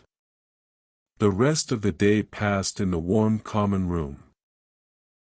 He read, dozed by the fire, prepared simple meals, tended the flames. It was a day of almost perfect solitude, unbroken by any human voice save his own occasional muttered comments to himself, and he found that he treasured it, this gift of snow-enforced isolation. Evening came early, as it always did in winter. Thomas lit the lamps, prepared his supper, ate it slowly. The snow had stopped falling sometime during the afternoon, and now the night was clear, the sky pricked with stars visible through the gaps in the shutters. He went to bed earlier than usual, feeling a weariness that was not unpleasant, the kind that comes from a day spent in cold air and warm rooms. Sleep came easily, and he knew nothing more until morning light found him once again. The snow remained for 3 days before beginning to melt, first in patches where the sun struck most directly, then more generally as the temperature rose above freezing. By the 6th of February, the roads were passable again, muddy but no longer treacherous, and the normal rhythms of the coast resumed. A traveler arrived that evening, a merchant bound for Scarborough who had been delayed by the snow. He stayed one night, departed the next morning, and left behind him the usual ephemeral traces, a bed slept in, a meal consumed, a few coins added to the strongbox. Thomas found himself thinking about these traces, about the way people moved through the inn and through his life, present and then gone, leaving almost nothing behind save for the faint impressions that memory preserved. It seemed to him that this was perhaps true of all human connection, that we brush against each other briefly, leave our marks, and then continue on, carrying something of the encounter with us but unable to hold it in any permanent way. These were not new thoughts. He had turned them over many times before, in the long solitudes of winter evenings, in the spaces between tasks and responsibilities. But they seemed to press on him more heavily now, perhaps because he was growing older, perhaps because the winter had been particularly long, perhaps for no reason at all save that such moods come and go according to their own logic. Mrs. Hadley, arriving on the 7th to tend to the week's heavier cleaning, noted his distraction. "You're quieter than usual, Mr. Weatherby," she observed, scrubbing at a stubborn spot on the common room floor. "Something troubling you?" Thomas, cleaning lamp chimneys at the sideboard, paused. "No, nothing troubling. Just the winter, I suppose. It seems longer this year." "It's no longer than any other," she said, pragmatic as always. "You're just noticing it more. Happens when you've too much time to think." He smiled at that, recognizing the truth in it. "You're probably right." "I am right," she said, with the certainty of long experience. "What you need is more to occupy you. Have you thought about that order of lamp oil? We're running low. I'll see to it tomorrow." "See that you do. And the hinges on the gate want mending. And there's that spot in the common room ceiling that's showing damp. Winter's the time to attend to these things, before spring comes and you're too busy." Thomas nodded, accepting the gentle scolding, recognizing it for what it was, kindness expressed through practical concern. Mrs. Hadley was not given to sentimentality or soft words, but her care showed itself in other ways, and he had learned long ago to recognize and value it. That afternoon, after she had finished her work and departed, he made a list of all the small repairs and maintenance tasks that needed attention. The act of writing them down, of seeing them arranged in order on paper, made them seem less overwhelming, more manageable. He resolved to work through the list systematically over the coming weeks, one task at a time, letting the work fill the hours and occupy his hands. The following days saw him engaged in this project. He ordered lamp oil from the chandler in the village, paying for its delivery given the quantity required. He climbed a ladder to examine the damp spot on the ceiling, found a loose tile on the roof above it, and replaced the tile with one from the small cache kept in the lean-to for just such purposes. He oiled hinges, not just on the gate but on every door and shutter in the inn, working his way methodically through the building. He checked the thatch on the stable roof, finding it sound. He replaced worn rope on the well bucket. He swept the chimney in the common room, a dirty job that left him covered in soot but satisfied with the improved draw. Each task completed was a small victory, a pushing back against entropy and decline. The work was not glamorous, would never be noted or praised by anyone, but it mattered to Thomas in a way that was difficult to articulate. This was how you kept a place going. Through constant attention, through small acts of maintenance performed faithfully, through the refusal to let things slide. By the middle of February, he had worked through most of the list, and the inn felt tighter, more solid, as though it stood a bit straighter in acknowledgment of the care it had received. The weather, meanwhile, continued its slow turning toward spring, though spring itself remained distant. The days were gradually lengthening, the light staying longer each evening, though the gain was measured in minutes rather than hours. The temperature fluctuated, sometimes warming enough that the mud softened and the first brave shoots of green appeared in sheltered spots, sometimes dropping back below freezing and reminding everyone that winter was not yet finished. Guests continued to come and go, though never in great numbers. A night here, 2 nights there, the occasional longer stay when weather made travel inadvisable. Thomas welcomed them all with the same even courtesy, provided what hospitality the inn could offer, and saw them off when they departed. On the 18th of February, he woke to find a letter had been pushed under the door, though he could not imagine who might have delivered it at such an hour. The envelope was good quality paper, addressed in a clear hand, Mr. Thomas Weatherby, The Anchor's Rest. He opened it with some curiosity, unfolding the single sheet within. The letter was from Sir Edmund Hartley, the baronet who had stayed at the inn during the fog in late January. The content was brief and formal, but courteous. Sir Edmund thanked Thomas again for the hospitality shown to him and his party, noted that they had reached Whitby safely and concluded their business there satisfactorily. Then came a paragraph that Thomas read twice, uncertain he had understood it correctly. I have been thinking about our conversation by the fire, and about the things you said regarding the coast and its character. I am considering purchasing property in this region, and would value your counsel on certain matters related to the locality and its people. If you would be willing to meet with me to discuss this, I would be pleased to call upon you at your convenience, or to receive you at my own residence if that would be preferable. Please send word via the bearer of this letter, who will wait upon your reply. Thomas looked up from the letter to find a young man standing outside the window, clearly visible now that the shutters were open. He went to the door and opened it, inviting the messenger inside out of the cold. The young man, perhaps 17, declined to come further than the threshold.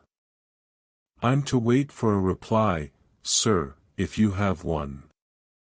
Thomas considered.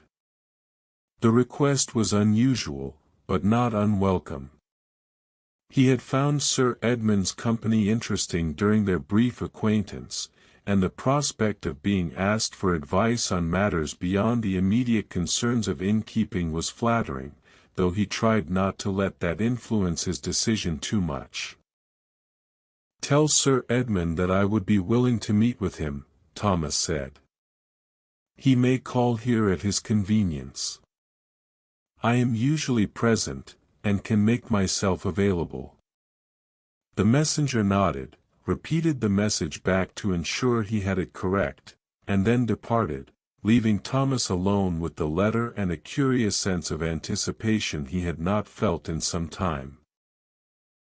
He went about his morning routines, but found his thoughts returning repeatedly to the letter, to what it might mean, to what counsel a baronet might possibly want from a coastal innkeeper.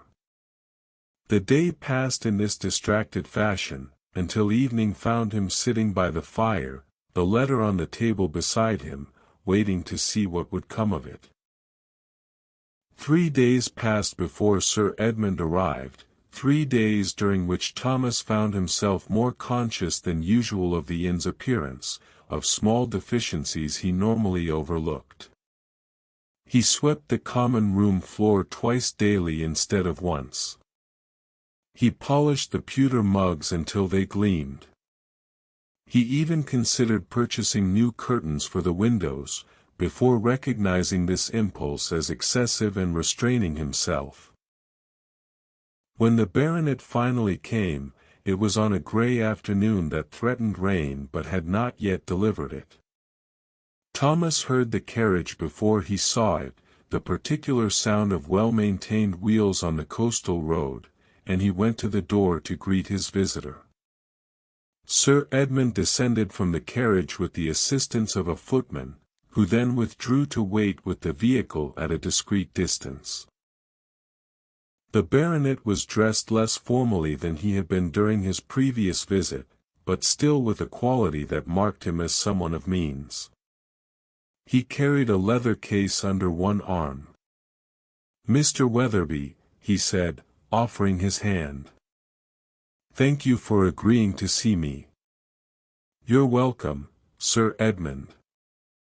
Please, come inside." They settled in the common room, in chairs drawn close to the fire. Thomas offered refreshment, which the baronet accepted, and for a few minutes they engaged in a sort of preliminary conversation that serves to establish comfort before more substantial matters are addressed. Then Sir Edmund opened his leather case and withdrew several papers, which he spread on the table between them. They appeared to be maps and property documents, marked with notations in different hands. "I shall come directly to the point," Sir Edmund said. "I am considering the purchase of a coastal property in this region, specifically the old Thornfield estate, which lies some 3 miles north of here.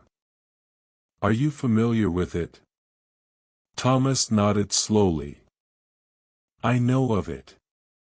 The house has stood empty these past 5 years, since old Mr. Thornfield died without heirs. The land is good, or was when it was properly worked." "Precisely. The property has come onto the market, and I have the opportunity to acquire it at what I believe to be a favorable price. However, I am not a man who makes such decisions lightly, particularly regarding a region with which I have only passing familiarity." He leaned forward slightly, his expression serious. "During my stay here, you spoke about this coast with evident knowledge and understanding.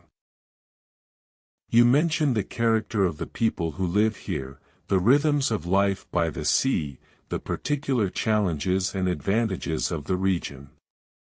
These are things I need to understand if I am to make a success of such a purchase." Thomas felt something shift inside him, a recognition that he was being asked to step outside his usual role, to offer something beyond hospitality and shelter. It was both flattering and slightly unsettling. "What would you want the property for?" he asked. "To live, or as an investment?" "Both, in a sense. I am considering it as a residence for part of the year, but also as a working estate. The land could be productive again if properly managed. There are tenant farms that could be let, fishing rights along the coast, even the possibility of developing some of the land for more modern purposes." Thomas nodded slowly, considering. "The coast here is not like other places," he said at last. "The sea shapes everything. The weather, the livelihood, the temperament of those who live here. It's not a gentle coast. The winters are hard, as you've seen. The storms can be severe. But there's a strength in it too, in the people and the place." Sir Edmund listened with focused attention, occasionally making notes on a small pad he produced from his pocket. "Tell me about the people. Would they be receptive to changes, to improvements?" "That depends on what changes you mean," Thomas said carefully. "Coastal folk are practical. They'll accept what benefits them and resist what doesn't. They're not hostile to outsiders, but they don't give trust easily. It has to be earned. And how does one earn it?" Thomas thought about this, trying to articulate something he understood instinctively but had never put into words. "By being present. By doing what you say you'll do. By understanding that the sea has its own logic, and that you can't always impose your will on things here. The land and the people push back if you push too hard. They talked for more than an hour, Sir Edmund asking questions that ranged from the practical, what crops grew best in the coastal soil, what the fishing season looked like, how the roads fared in different weather, to the more abstract concerns about community and tradition and the subtle social structures that governed life in small coastal settlements. Thomas answered as honestly as he could, neither embellishing nor diminishing what he knew.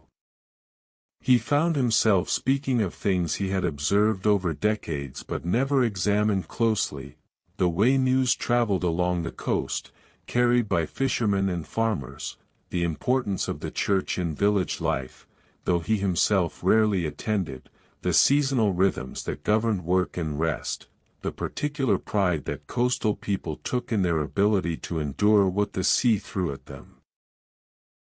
At one point, Sir Edmund asked, "Why have you stayed here all your life? A man of your understanding could surely have made his way elsewhere." The question caught Thomas off guard. He sat silent for a moment, then said, "I suppose because I've never seen a reason to leave.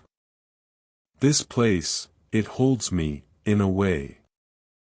Not by chains, but by knowing. I know this coast the way I know my own hands. To leave would be to become a stranger to myself." Sir Edmund nodded slowly, as though this answer confirmed something he had suspected. "That is what I need to understand," he said. "That connection to place. I have lived in many houses, in London and beyond, but I have never felt what you just described. I would like to, if it's something that can be learned." "I don't know if it can be learned," Thomas admitted. "But perhaps it can be grown into, if you stay long enough and pay attention." The conversation eventually turned to more concrete matters. Sir Edmund asked about local tradesmen, about the viability of specific improvements he was considering, about the cost of labor and materials. Thomas answered what he could and promised to make inquiries about things he did not know. When they finally concluded, more than 2 hours had passed. Sir Edmund gathered his papers, expressed his gratitude for Thomas's time and insight, and promised to send word once he had made his decision about the property. As Thomas saw him to the door, the baronet paused. "I would like to compensate you for your time today. This has been a consultation of considerable value to me." Thomas shook his head. "That's not necessary. We've simply had a conversation." "Nevertheless." Sir Edmund pressed several coins into Thomas's hand, more than the cost of a week's lodging. "Please. I insist." Thomas accepted, more because refusal seemed it would cause offense than because he wanted payment. They shook hands, and Sir Edmund departed, his carriage rolling away down the coastal road until it disappeared from sight. Thomas returned to the common room and stood for a moment, looking at the table where they had sat, at the chairs that still bore the impression of their recent occupation. The conversation had stirred something in him, made him conscious of his own knowledge and experience in a way he usually was not. He thought about Sir Edmund's question, why had he stayed? The answer he had given was true, but incomplete. There were other reasons, ones harder to articulate. Fear, perhaps, of the unknown. Inertia. The weight of family obligation and tradition. The simple fact that as he had grown older, the possibility of leaving had seemed increasingly remote, until it was no longer really a possibility at all but merely an abstract idea, something other people did. But there was also what he had said about knowing. He did know this place, knew it in his bones and blood. knew the sound of the wind from different directions, knew which clouds meant rain and which meant clearing, knew the rhythms of tide and season. That knowing was a kind of wealth, he realized, though not one that could be converted into coin. The rest of the day passed in a thoughtful mood. Thomas performed his usual tasks, but part of his mind remained occupied with the conversation, turning it over, examining it from different angles. That evening brought no guests, and he was grateful for the solitude, for the chance to sit by the fire and let his thoughts settle. He found himself wondering whether Sir Edmund would indeed purchase the Thornfield estate, and what it might mean for the coast if he did. Change was coming, that much seemed certain. The question was what kind of change, and whether it would be for good or ill. February gave way to March with little ceremony, the transition marked more by the calendar than by any dramatic shift in weather. The days continued to lengthen, but winter maintained its hold, sending frequent reminders in the form of cold rain and bitter winds that spring, though approaching, remained weeks away. Thomas heard nothing from Sir Edmund for nearly a fortnight, and he began to assume that the baronet had decided against the purchase, or had perhaps found other sources of information more useful than a coastal innkeeper's observations. He found himself oddly disappointed by this, though he tried not to examine the feeling too closely. Then, on the 12th of March, a letter arrived. Sir Edmund had purchased the Thornfield estate and would be taking possession within the month. He thanked Thomas again for his counsel, which he described as having been instrumental in his decision, and expressed hope that they might speak again once he was established in residence. Thomas read the letter twice, then folded it carefully and placed it in the drawer where he kept important papers. He felt something that might have been pride, or satisfaction, or perhaps simply the recognition that he had been useful in a way that transcended the normal boundaries of his life. Over the following weeks, news of the purchase spread along the coast. It was discussed in the village, speculated upon at the inn on the few occasions when local men stopped in for ale. Opinion was divided. Some saw it as a positive development, the restoration of an important estate that had languished too long. Others were suspicious, wary of what changes an outsider might bring. Thomas listened to these conversations but contributed little, not wanting to reveal his own connection to the matter. He had spoken with Sir Edmund in confidence, and to discuss it openly would feel like a betrayal of that trust. The month of March continued its slow progression. Mrs. Hadley came and went, maintaining her regular schedule. Travelers passed through, though fewer than in summer, each staying a night or two before continuing on their way. The inn maintained its rhythms, and Thomas maintained his routines, but something had shifted, some quality of awareness or possibility that had not been present before. On the 23rd of March, Thomas woke to find the first true sign of spring, snowdrops blooming in the sheltered spot beside the garden wall. They were small and fragile, their white bells nodding in the breeze, but they spoke of change, of the seasons turning, of life persisting and renewing itself against all the winter's efforts to suppress it. He stood looking at them for a long time, these small brave flowers, and felt something in himself ease, some tension he had been carrying without knowing it. Winter was not over, not yet, but its dominance was beginning to wane. The light was different now, stronger, lasting longer into the evening. Birds that had been absent for months were beginning to return, their calls heard at dawn and dusk. That afternoon, as Thomas was splitting wood behind the inn, he saw a rider approaching from the north. As the figure drew closer, he recognized one of Sir Edmund's servants, the same young man who had delivered the first letter.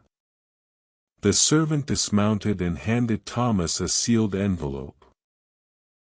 "Sir Edmund's compliments, sir, and he requests the favor of your company for dinner tomorrow evening, if you are able." Thomas felt a moment of panic. Dinner at Thornfield would require him to close the inn, or at least to be absent from it for several hours. But it was still early in the season, and the likelihood of guests arriving was small. "Tell Sir Edmund I would be honored to accept," he said, making the decision even as the words left his mouth. The servant nodded, remounted, and departed. Thomas stood holding the invitation, aware that he had just agreed to something significantly outside his normal experience. He tried to remember the last time he had dined anywhere other than the inn or, very occasionally, at Mrs. Hadley's cottage in the village. It had been years, certainly. Perhaps a decade or more. The following day was spent in a state of mild anxiety. He debated what to wear, eventually settling on his best trousers and a shirt that Margaret had made for him many years ago, still serviceable though the collar was somewhat out of fashion. He polished his boots until they shone. He trimmed his beard more carefully than usual. Mrs. Hadley, arriving to find him in this state of preparation, raised her eyebrows but said nothing, though a small smile played at the corners of her mouth. "I'll be gone this evening," Thomas told her. "Dining at Thornfield. If any guests arrive, would you?" "I'll see to them," she interrupted. "Don't you worry. You just go and mind your manners at the big house." He would have been offended by the teasing if it hadn't been so clearly affectionate. Instead, he smiled and thanked her, grateful for her presence and her willingness to cover for his absence. At 5 o'clock, a carriage arrived to convey him to Thornfield. Thomas climbed in with some awkwardness. It had been years since he'd ridden in anything but a farm cart, and settled himself for the 3-mile journey. The route took him along the coastal road, then inland along a lane he had traveled rarely, past fields that were just beginning to show the first hints of green. The evening was clear and cold, the sky that particular shade of blue that comes just before sunset, and he found himself looking at the familiar landscape as though seeing it fresh, noting details he usually overlooked. Thornfield, when they reached it, was larger than he had expected, a substantial stone house of perhaps 15 rooms, set in grounds that showed signs of recent attention. The drive had been cleared and gravelled, the overgrown shrubbery cut back, the windows clean so they caught and reflected the evening light. Sir Edmund himself came to the door to greet Thomas, dismissing the servant who would normally have performed this duty. "Mr. Weatherby, welcome. I'm very glad you could come." Thomas was led through a hall that still showed signs of ongoing restoration, painter's cloths on the floor, the smell of fresh paint and varnish, and into a smaller drawing room where a fire burned cheerfully in the hearth. "Please forgive the state of things," Sir Edmund said, gesturing to the general disorder. "We are still very much in the process of making the house habitable. But I wanted you to see it, and to continue our conversation." They were joined shortly by Sir Edmund's elder son, William, whom Thomas remembered from the baronet's earlier stay at the inn. The younger son, it transpired, had returned to London to attend to family business there. Dinner was served in a dining room that had clearly received priority in the restoration. The table was properly set, the food well prepared though relatively simple, roast chicken, vegetables, good bread, wine that Thomas found excellent though he had little basis for comparison. The conversation ranged widely, touching on the progress of the house's restoration, Sir Edmund's plans for the estate, his observations during his first weeks in residence. He asked Thomas numerous questions about local matters, and Thomas found himself speaking more freely than he had in the common room weeks earlier, perhaps because of the wine, perhaps because the setting and the situation invited a different kind of discourse.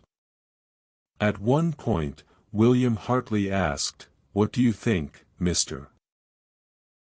Weatherby?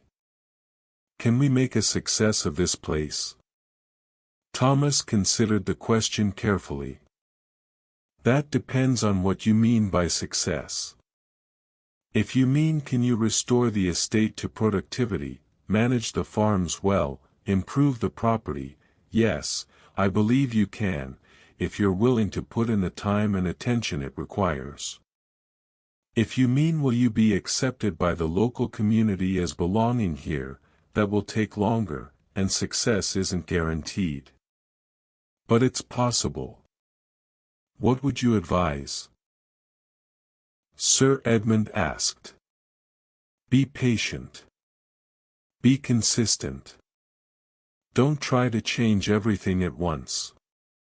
The people here have long memories, they remember who kept their word and who didn't, who treated them fairly and who didn't.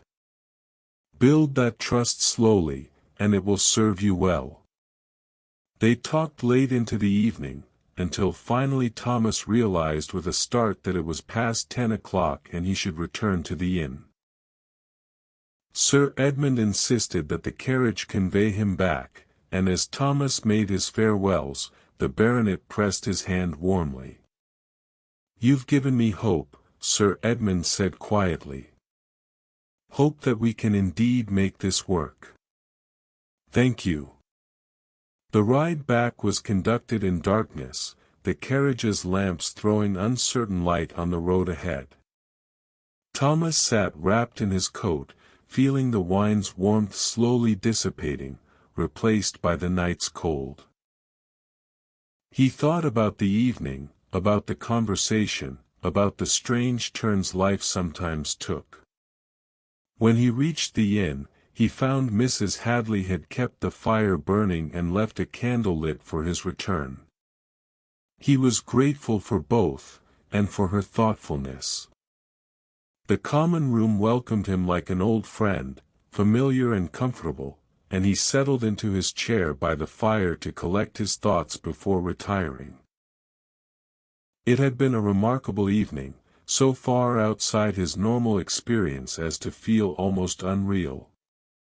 Yet it had happened, and he had managed it without embarrassing himself, had perhaps even acquitted himself well. This gave him a quiet satisfaction that had nothing to do with pride and everything to do with the simple recognition that he was capable of more than he sometimes gave himself credit for. He sat by the fire until it burned low, then made his way to bed, feeling tired but content, aware that something in his life had shifted in a way he did not yet fully understand but sensed might be significant. Spring arrived not with announcement but with accumulation, each day adding small increments of warmth and light until one morning Thomas woke to realize that the quality of the air had changed, that the particular heaviness of winter had lifted, leaving something softer in its place. The snowdrops in the garden were joined by crocuses, purple and yellow, pushing through the earth with determined vigor. The bare branches of the trees that lined the coastal road showed the first swelling of buds, barely visible but there if one looked closely. The birds' morning chorus, which through winter had been thin and sporadic, grew fuller, more insistent, as returning migrants added their voices to those that had remained through the cold months. Thomas found himself rising earlier than he had during the winter, drawn from sleep by the growing light and the sense that the world was awakening around him. His morning routines remained the same, but they felt different somehow, less like obligations to be fulfilled and more like choices freely made. The fire in the common room no longer needed to burn quite so fiercely. The shutters could remain open longer, letting an afternoon sun that had real warmth in it. The work of maintaining the inn shifted subtly, from the constant battle against cold and damp to preparation for the busier season that would come with summer. Mrs. Hadley noted the change in her own practical way. "The washing will dry faster now," she observed, hanging sheets in the pale March sunshine.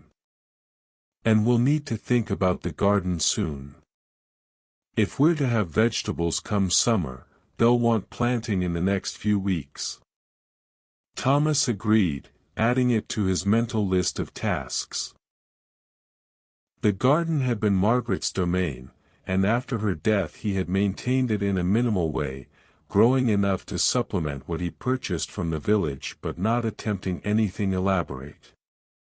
Perhaps this year he might put in a bit more effort, plant a wider variety, see what grew.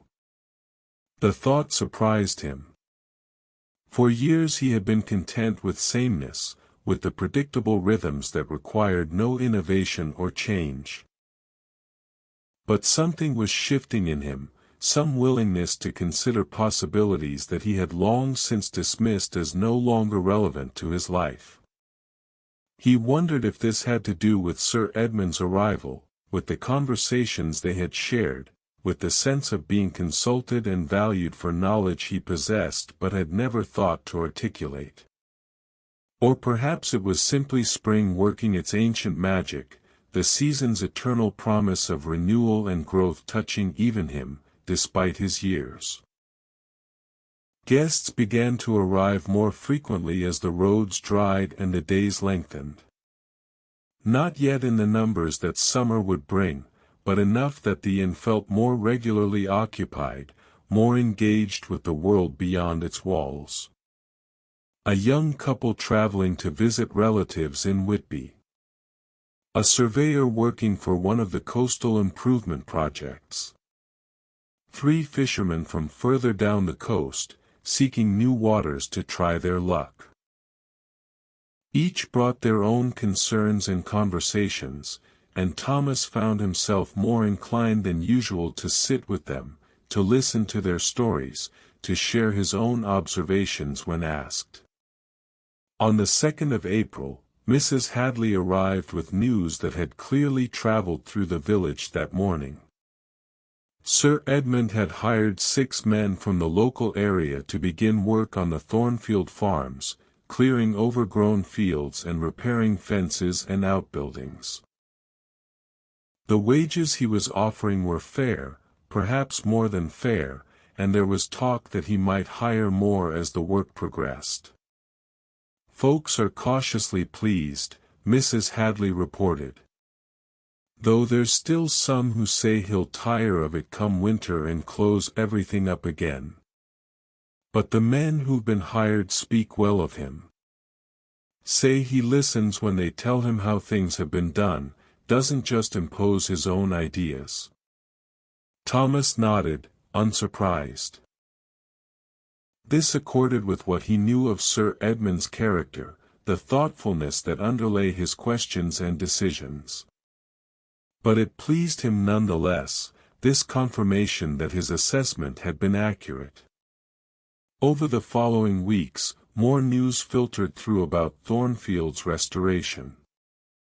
The house was being fully refurbished, with craftsmen brought from York to handle the more skilled work but local men hired for labor and assistance. The tenant farms were being surveyed and repaired, with new agreements being drawn up that, by all accounts, were favorable to the tenants. Sir Edmund had attended church in the village, had been seen walking the coastal path and speaking with fishermen about their work, had accepted an invitation to dine with the vicar. All of this was discussed at the inn on the evenings when local men gathered, their conversations flowing around Thomas as he moved between tables, tending the fire, refilling mugs. He listened but contributed little, maintaining a neutral stance, though inwardly he felt a satisfaction that was difficult to name.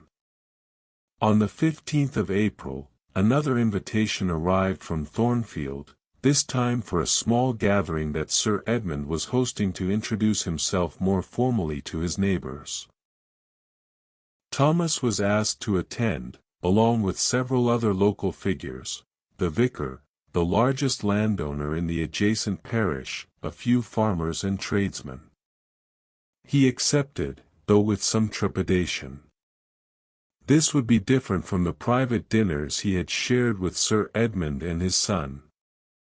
This would be a social occasion, with multiple people of various standings, and Thomas was not confident of his ability to navigate such waters. Mrs. Hadley, when informed of the invitation, looked at him with an expression that mixed amusement and approval. "You'll do fine, Mr. Weatherby. Just be yourself and mind you don't drink too much of the good wine." The gathering was held on a Saturday evening, allowing Thomas to close the inn without significant inconvenience. He dressed in his best clothes, which were still modest by the standards of some who would be present, but clean and respectable. Thornfield, when he arrived in the carriage that Sir Edmund had again sent, looked transformed from his last visit. The restoration was far advanced, the house now properly furnished and decorated, its rooms warm with lamplight and the presence of people. Perhaps 20 guests had been invited, and they mingled in the main reception rooms, served wine and small delicacies by servants who moved quietly and efficiently through the crowd. Thomas felt out of place initially, conscious of the social gap between himself and many of the other guests. But Sir Edmund greeted him warmly, introduced him to others, and described him, to Thomas's acute embarrassment and secret pleasure, as a man whose knowledge of this coast is unsurpassed, and whose counsel has been invaluable to me. This introduction opened conversations that might otherwise have remained closed. The vicar engaged Thomas in discussion about the history of the coastal settlements. A landowner from inland asked detailed questions about weather patterns and their effect on crops. A woman whose husband owned several fishing boats was interested in Thomas's observations about changes in the sea over the decades he had known it. Thomas found himself relaxing into the evening, discovering that he had more to offer than he had realized, that his years of quiet observation had given him a perspective that others valued. He was not the most eloquent speaker present, nor the most educated, but he spoke from experience, from deep familiarity, and that carried its own authority.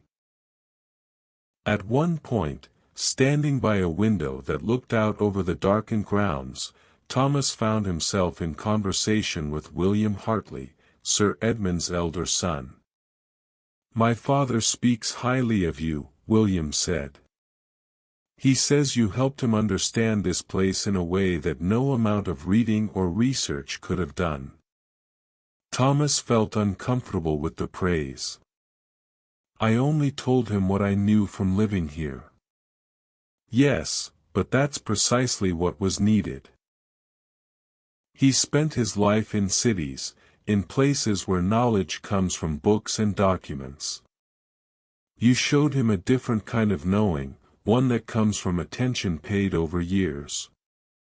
They talked for a while about the estate's future, about William's role in managing it, for it became clear that while Sir Edmund had purchased the property, his son would be increasingly responsible for its day-to-day operation. William spoke of his plans with an enthusiasm tempered by respect for the challenges involved, and Thomas found himself warming to the young man, sensing in him a genuine desire to do well by the place and its people.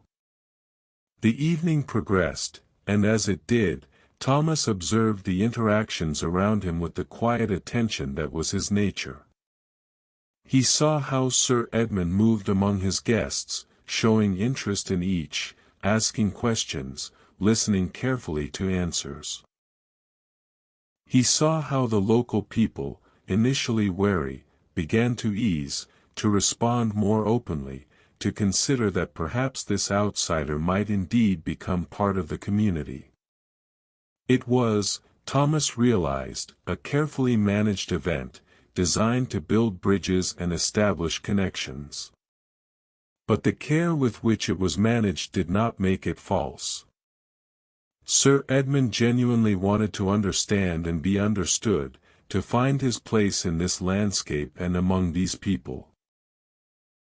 The evening was an investment in that goal, and watching it unfold, Thomas felt he was witnessing something significant, the beginning of a relationship between person and place that, if nurtured properly, might become as deep and sustaining as his own.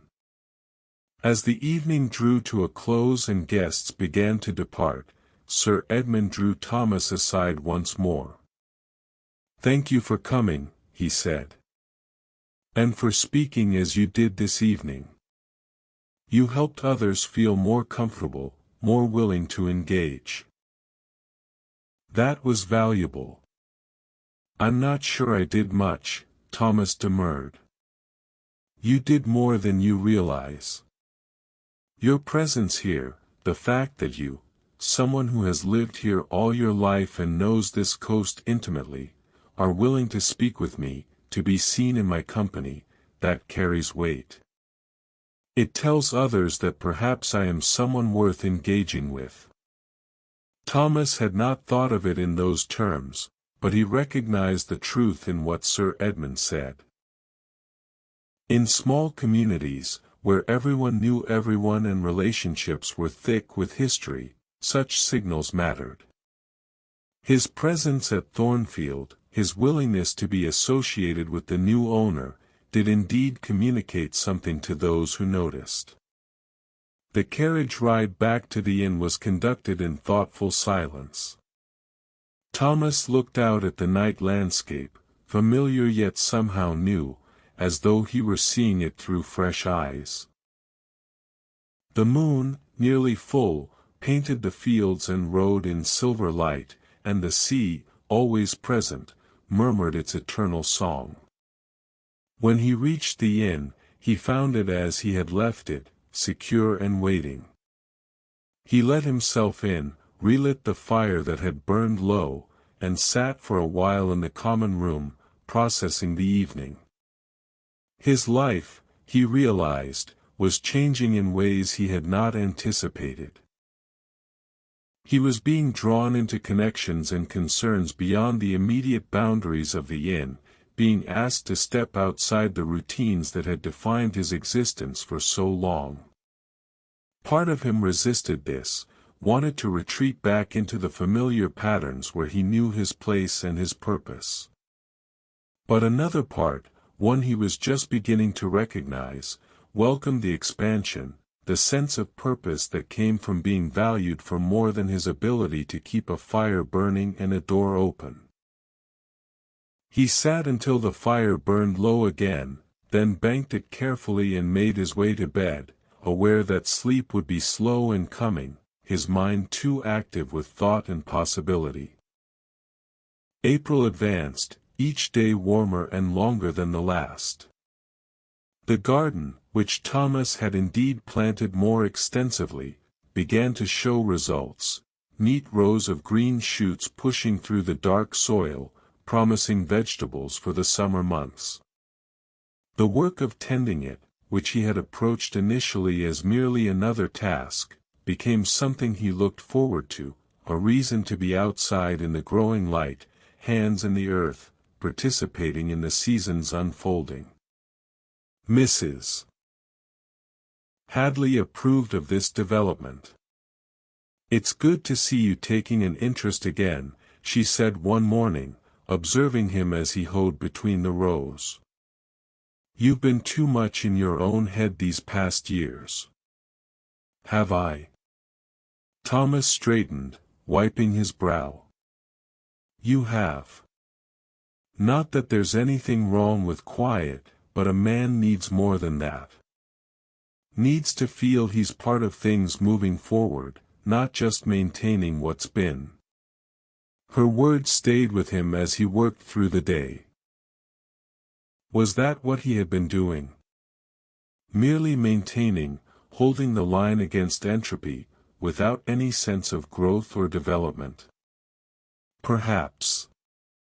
And perhaps the changes of recent months, Sir Edmund's arrival, the conversations they had shared, the expansion of his own sense of what he might contribute, were pushing him towards something different, something he could not yet fully name but which felt important nonetheless. That evening, as he sat in the common room with the day's last light slanting through the windows, a traveler arrived. But this was no ordinary guest.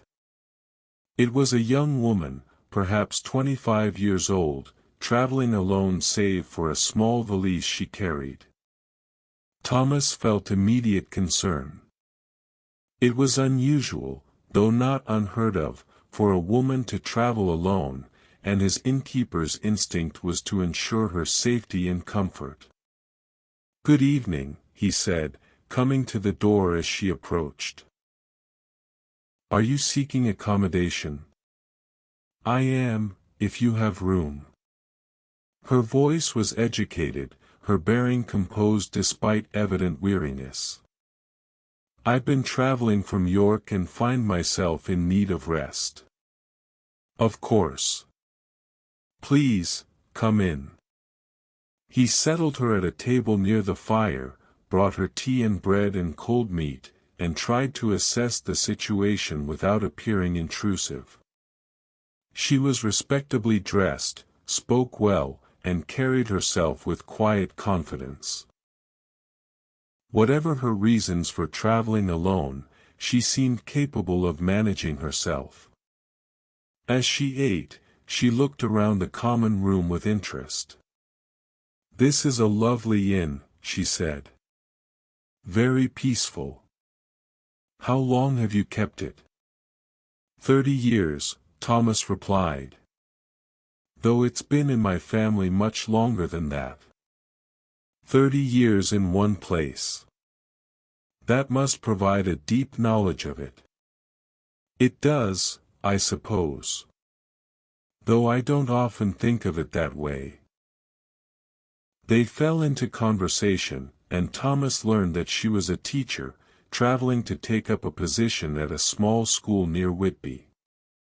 She had chosen the coastal route because she wanted to see the sea, having spent all her life inland and never having experienced it directly. "Would you walk with me to see it?" she asked. "Tomorrow morning, before I continue my journey?" "I know it's an unusual request, but I would feel safer with a guide, and I understand the path can be treacherous if one doesn't know it." Thomas hesitated, then agreed. The path from the inn to the nearest point where the coast could be properly viewed was well known to him, and the morning promised to be clear. There seemed no harm in it, and something in her earnest interest touched him. That night, lying in his bed, he thought about her request and his agreement to it. When had he last walked that path simply to see the sea, rather than as part of some practical errand? Years, certainly.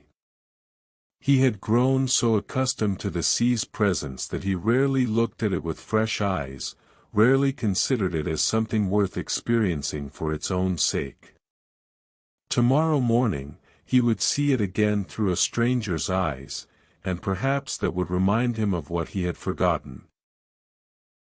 That this place, so familiar as to be invisible, was extraordinary, was worthy of attention and wonder. The morning came with the clarity he had hoped for. After breakfast, he and the young woman, she had given her name as Miss Eliza Carr, no relation to the farmer, set out along the path that led from the inn toward the cliffs. It was a walk of perhaps half a mile, through fields where sheep grazed and wildflowers were beginning to bloom. The air smelled of grass and salt, and overhead gulls wheeled and called, their cries carrying on the wind. As they approached the cliff edge, Miss Carr's pace quickened, her eagerness evident. And then they reached the point where the land fell away, and before them stretched the sea, vast and gray-green and restless, extending to the horizon where it met the sky in an uncertain line. She stood in silence, and Thomas stood beside her, trying to see what she saw. The immensity of it, the power, the simple fact of so much water in constant motion. He had known this view all his life, had stood on this very spot countless times, but in her presence he experienced it anew, felt something of the awe it deserved. "It's magnificent," she said at last, her voice soft. "I had no idea. I mean, I knew intellectually what the sea was, but knowing and experiencing are entirely different things." "They are," Thomas agreed. They remained there for perhaps 20 minutes, sometimes speaking, sometimes silent, watching the waves roll in and break against the rocks below. Thomas pointed out features of the coast, explained how the tides worked, described how the sea changed with seasons and weather.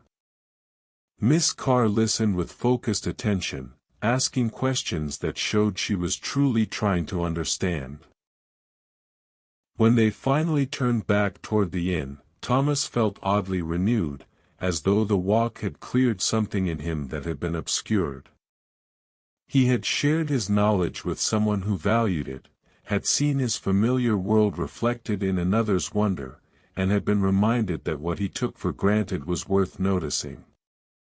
After Miss Carr departed later that morning, continuing her journey to Whitby, Thomas went about his tasks with a lighter heart. The encounter had been brief, would likely never be repeated, but it had mattered. It had reminded him that his life here, his knowledge of this place, his long attention to its details, all of this had value that extended beyond mere utility. The final weeks of April brought with them a softening, a gentleness that seemed to permeate everything. The harsh edges of winter had been worn away, and what remained was a landscape that invited presence rather than endurance. The coastal path that Thomas had walked with Miss Carr became a route he found himself taking more frequently, not for any particular purpose but simply because the air and light drew him out. On one such walk, a few days after Miss Carr's departure, he encountered William Hartley riding along the path on horseback. The young man dismounted when he saw Thomas and fell into step beside him, leading his horse by the reins. "I've been wanting to speak with you," William said after they had exchanged greetings. "My father and I have been discussing the future of the estate, and your name comes up frequently in our conversations." Thomas felt a flutter of uncertainty. "I can't imagine why. I'm simply an innkeeper." "You're far more than that, and you must know it by now." William's tone was gentle but firm. "You possess something my father and I are still learning. A deep understanding of how things work here, of the rhythms and relationships that make this community function. We need that understanding if we're to succeed." They walked in silence for a moment, the horses' hooves making soft sounds on the path behind them.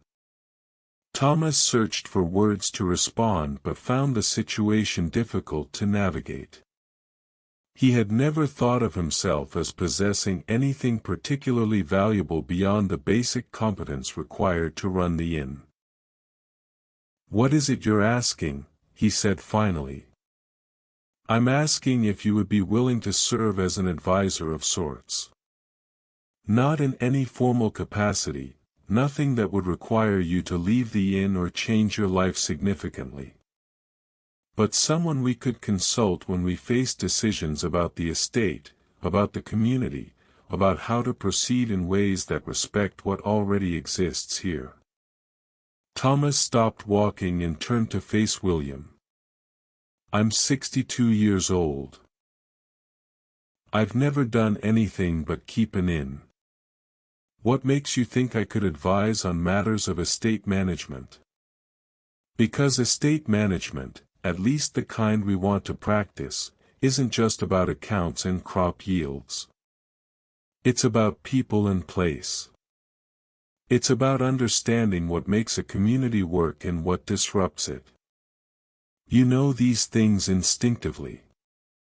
We need to learn them deliberately. They resumed walking, and Thomas found himself considering the proposal seriously. It would be easy to dismiss it as beyond his abilities, to retreat into the familiar safety of his established role. But something in him resisted that impulse, wanted to meet this unexpected opportunity with something other than refusal. I can't promise I'd be useful, he said at last. But I'm willing to try, if you truly think it would help. William's face broke into a smile. That's all we ask. Thank you, Mr. Weatherby. This means a great deal to us. They parted shortly after, William remounting and continuing along the coastal path while Thomas turned back toward the inn. As he walked, he felt the weight of what he had agreed to, but also a strange lightness, as though he had been offered a way forward that he had not known he was seeking. The inn, when he reached it, stood as it always had, solid and familiar. But returning to it now felt different somehow, as though he were coming back to it not as the only thing in his life but as one part of a larger whole that was still taking shape. May arrived with a burst of warmth that surprised everyone. The temperatures rose into the range that usually came later in the season, and the coast, so often harsh and unforgiving, showed its softer face. Wildflowers bloomed in profusion along the roadsides and in the fields. The sea itself seemed calmer, its voice less insistent, more like a conversation than a proclamation.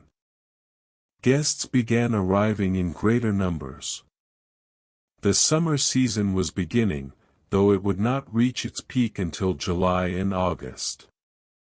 Thomas found himself busier than he had been in months, with rooms regularly occupied and the common room filled most evenings with travelers and locals alike. Mrs. Hadley increased her hours, coming 4 days a week now instead of 2 or 3, and together they managed the increased work.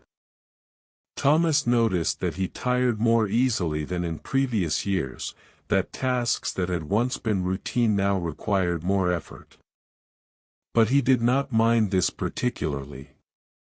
It was simply the natural progression of age, to be accommodated rather than resisted.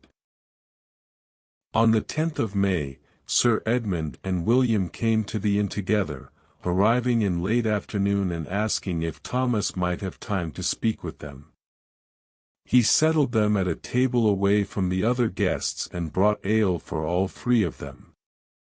We've been working on plans for the estate's development, Sir Edmund began, and we find ourselves facing questions we cannot answer without better understanding of local conditions and preferences.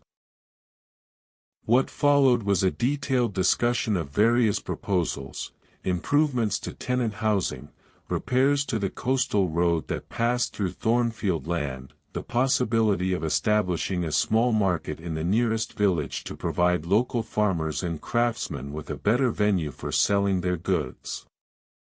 Thomas listened carefully, asking questions when he needed clarification, and then offered his thoughts. Some of the proposals seemed sound to him. Others he suggested might meet resistance or create unintended problems. He spoke not as an expert but as someone sharing observations accumulated over decades, and both Sir Edmund and William listened with the same focused attention they brought to all their consultations with him. "The market is a good idea," Thomas said, "but the timing matters. If you establish it in a way that competes with the existing arrangements in Whitby, you'll create resentment. But if you position it as serving a different purpose, perhaps a smaller, more frequent market for daily goods rather than competing with Whitby's larger weekly market, it might be welcomed." William made notes as Thomas spoke, asking occasional questions to clarify points. The conversation continued for more than an hour, ranging across various aspects of the estate's plans, and by the end, both visitors seemed satisfied that they had gained valuable perspective. As they prepared to leave, Sir Edmund said, "I want you to know how much your counsel means to us. We couldn't do this without your help." Thomas felt embarrassed by the praise but also gratified. "I'm glad to be useful," he said simply. After they departed, he returned to his work, but found his mind returning repeatedly to the conversation. He realized, becoming invested in Thornfield's success in a way that went beyond mere neighborly interest. He wanted to see Sir Edmund and William succeed, wanted their vision for the estate to work out well. Part of this was personal affection, he had grown to genuinely like both men, but part of it was something more, a sense that their success would benefit the entire community, would create opportunities and improvements that might not otherwise come. That evening, as he sat by the fire after the last guests had retired, he thought about the arc of his life, about how it had been one thing for so long and was now, in his 7th decade, becoming something else. He had expected to live out his remaining years in the same patterns that had defined the previous decades, gradually declining in strength and capacity until he could no longer manage the inn and would have to give it up or find someone to help him run it. But now there was this other dimension, this role as advisor and counselor, this connection to Thornfield and its restoration. It gave his days a texture they had lacked, provided a sense of purpose that went beyond mere maintenance and survival. He did not fool himself that this would last forever. Sir Edmund and William would eventually no longer need his advice, they would learn the things he knew and develop their own understanding. But for now, in this present moment, he had something to offer that was valued, and that was enough. The summer unfolded in its customary way, each week warmer and longer than the last. The inn operated at near capacity most nights, with travelers of every description passing through, families on holiday, merchants and tradesmen, scholars and artists drawn to the coast's dramatic scenery, the occasional person of means seeking respite from London's summer heat. Thomas and Mrs. Hadley managed the work between them, though Thomas found himself increasingly grateful for her presence. She had been part of the inn's operation for so long that she anticipated needs before they arose, handled difficult guests with aplomb, and kept the domestic machinery running smoothly even during the busiest periods. "We should hire a girl from the village to help with the heavier work," she suggested one afternoon in late June, as they were changing linens in the guest rooms. "Someone young and strong to do the scrubbing and hauling." "You're not getting any younger, Mr. Weatherby, and neither am I." Thomas agreed, recognizing the wisdom in this. They interviewed several candidates and eventually hired a girl named Sarah, 16 years old, sturdy and cheerful, who came 3 days a week to assist with the heaviest tasks. With this additional help, the work became more manageable, and Thomas found he had more energy for the other demands on his time. He continued to meet regularly with Sir Edmund and William, sometimes at Thornfield, sometimes at the inn, discussing the estate's ongoing development and the community's response to it. By midsummer, it was clear that Thornfield's restoration was succeeding. The farms were productive again, the tenants satisfied with their arrangements. The small market that had been established in the village was thriving, providing local people with a convenient venue for trade without threatening Whitby's larger market. Employment at the estate had grown to include more than a dozen local men, and there was talk of expanding further. Sir Edmund had also begun to integrate himself into the community in other ways. He had donated funds for repairs to the village church. He had hosted a midsummer celebration at Thornfield that had been attended by most of the local families. He had made a point of learning names and faces, of remembering details about people's lives and circumstances. All of this was noted and approved of, though cautiously. Coastal folk did not give their trust easily, but they recognized genuine effort when they saw it, and Sir Edmund's efforts were clearly genuine. On a warm evening in mid-July, Thomas stood at the inn's door, looking out at the long twilight that summer brought to the coast. The road was quiet, most travelers already settled for the night. Behind him, the common room hummed with low conversation, a few local men who had stopped in for ale, 2 guests discussing the day's walking route, Mrs. Hadley's voice from the kitchen where she was cleaning up after the evening meal. It was a scene that had played out countless times over the decades, familiar to the point of invisibility. Yet tonight Thomas found himself seeing it with fresh appreciation, recognizing it as something precious precisely because it was so ordinary, so reliable, so much a part of the fabric of his life. He thought about the conversation with Miss Carr months ago, about her awe at seeing the sea for the first time. He had tried to see the sea through her eyes, to recognize its magnificence as though encountering it newly. Perhaps the same was true of this life he led, this work he did. Perhaps if he could see it as a stranger might, he would recognize its value more fully.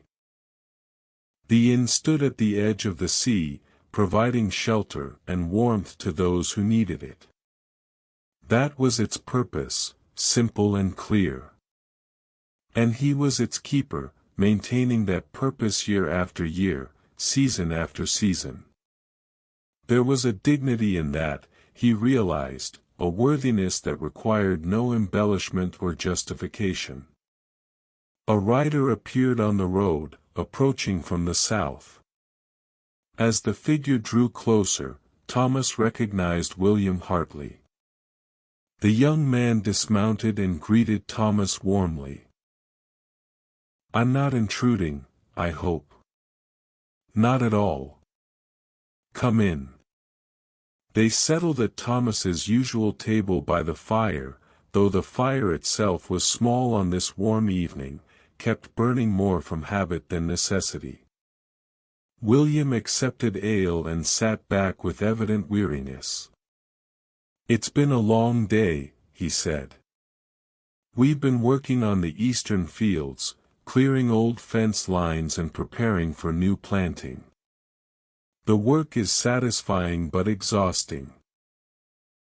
They talked for a while about Thornfield's progress, about William's growing confidence in managing the estate, about his father's pleasure in seeing the restoration succeed. Then the conversation turned more personal. "I'm going to marry," William said, somewhat abruptly. "There's a woman in York, Catherine Thornton, daughter of one of my father's business associates. We've known each other for several years, and I've finally worked up the courage to propose." She's agreed. "Congratulations," Thomas said, meaning it. "When will the wedding be?" "October, most likely. After the harvest. We'll live at Thornfield, Catherine and I.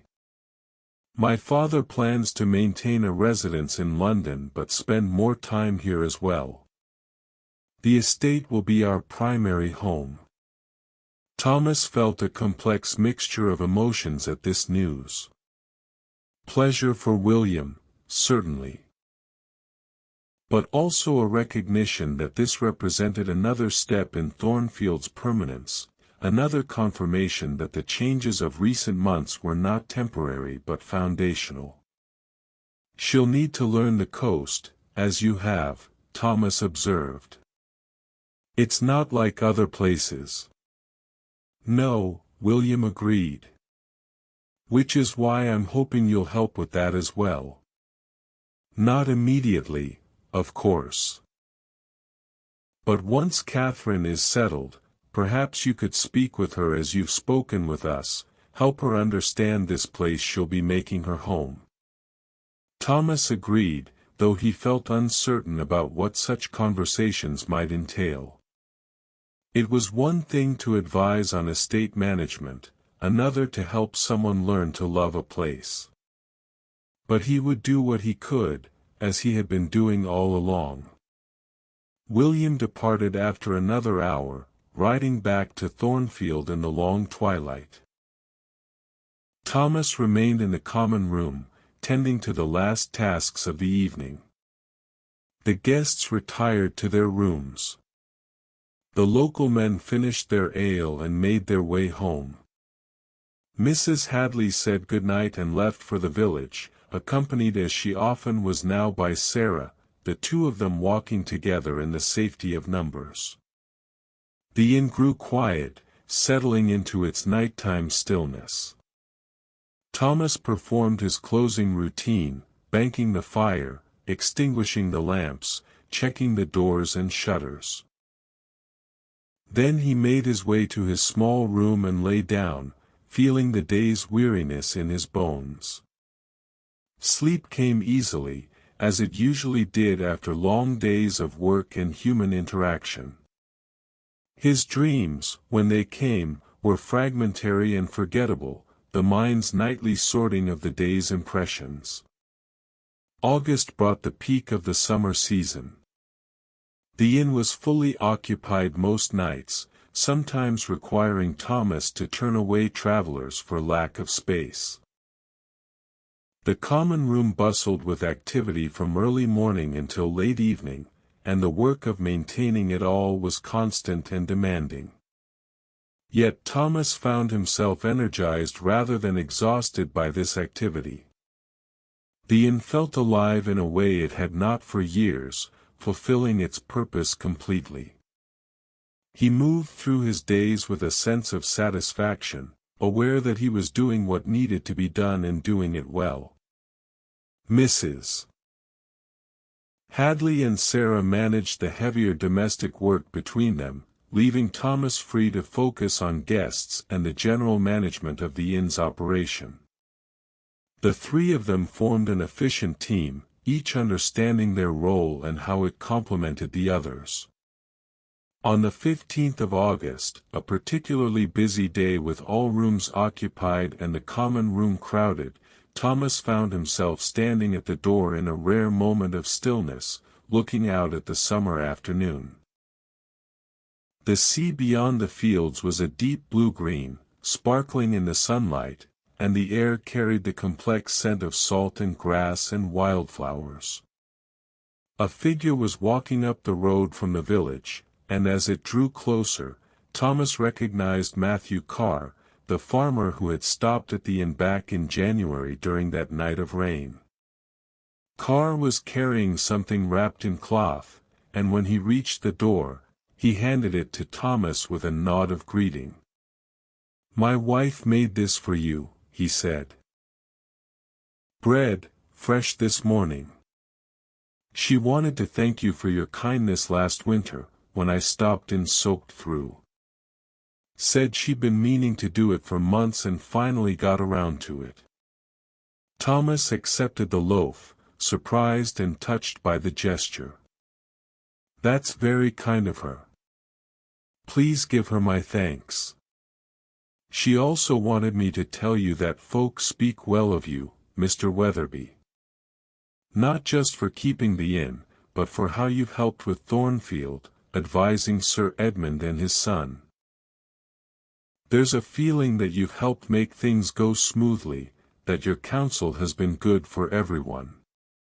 Thomas felt his face warm with embarrassment. I've only tried to be honest in what I've said. And that's what folk appreciate. Honesty and care for how things affect the community. There's some who'd have used their position to advance themselves at others' expense. You haven't done that, and it's noticed.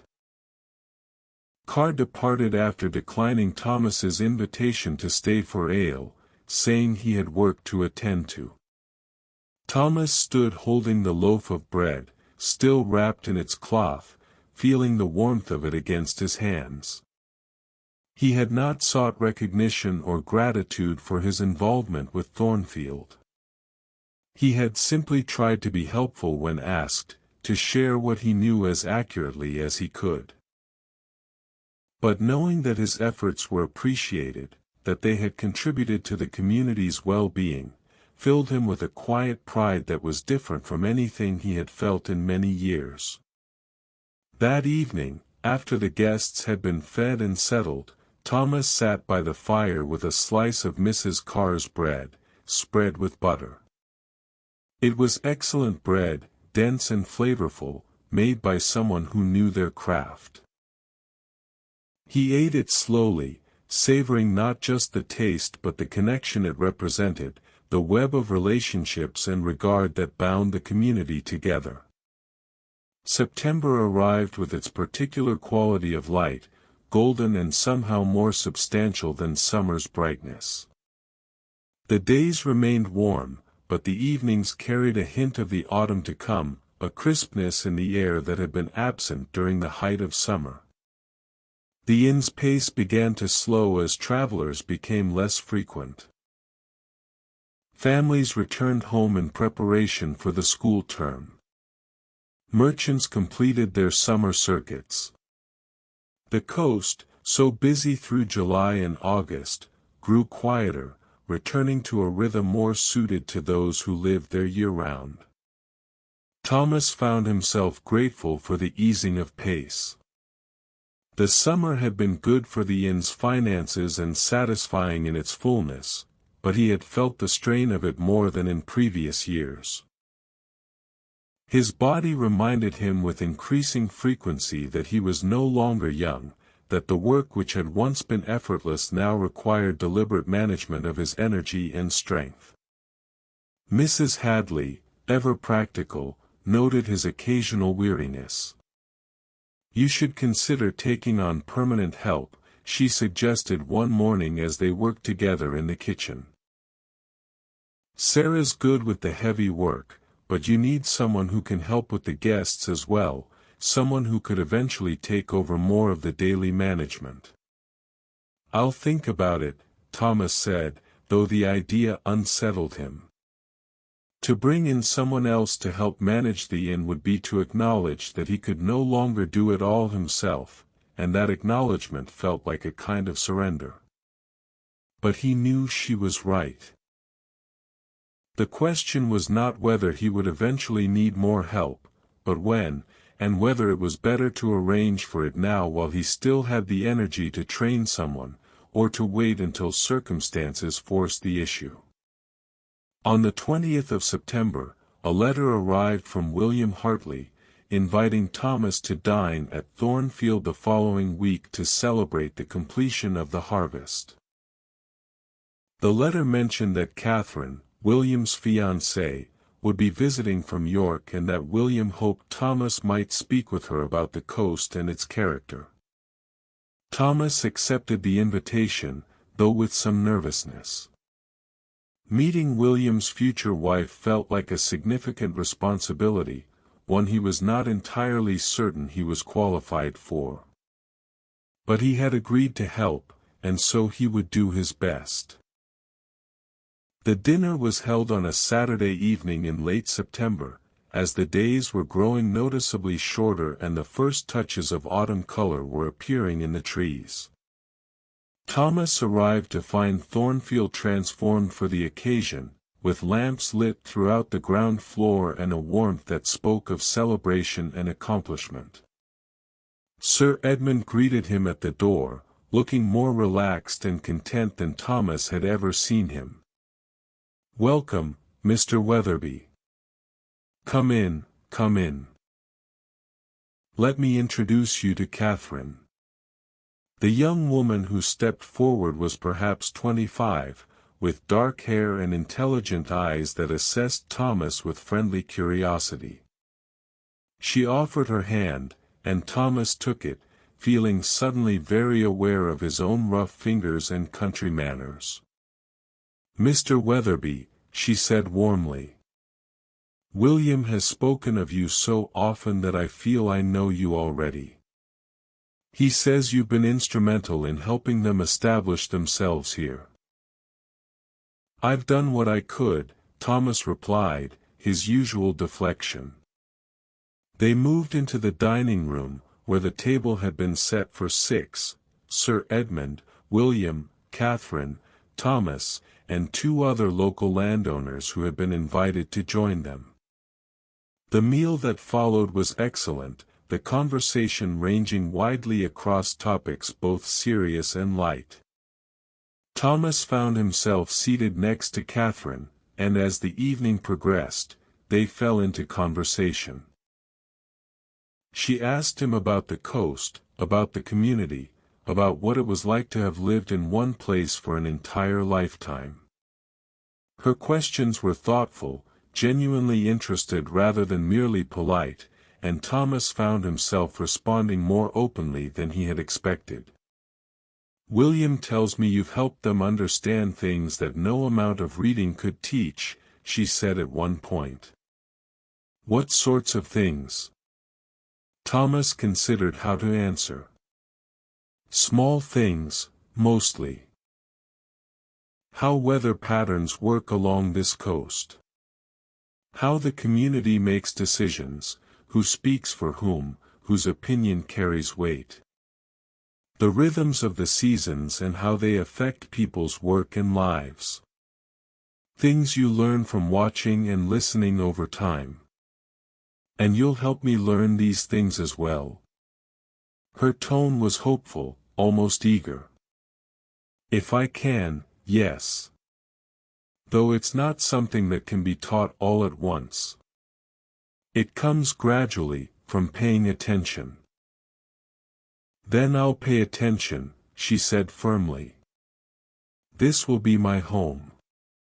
I want to understand it properly, not just live on its surface." Thomas felt a warmth toward her in that moment, recognizing in her words a genuine desire to belong, to become part of the place rather than simply residing in it.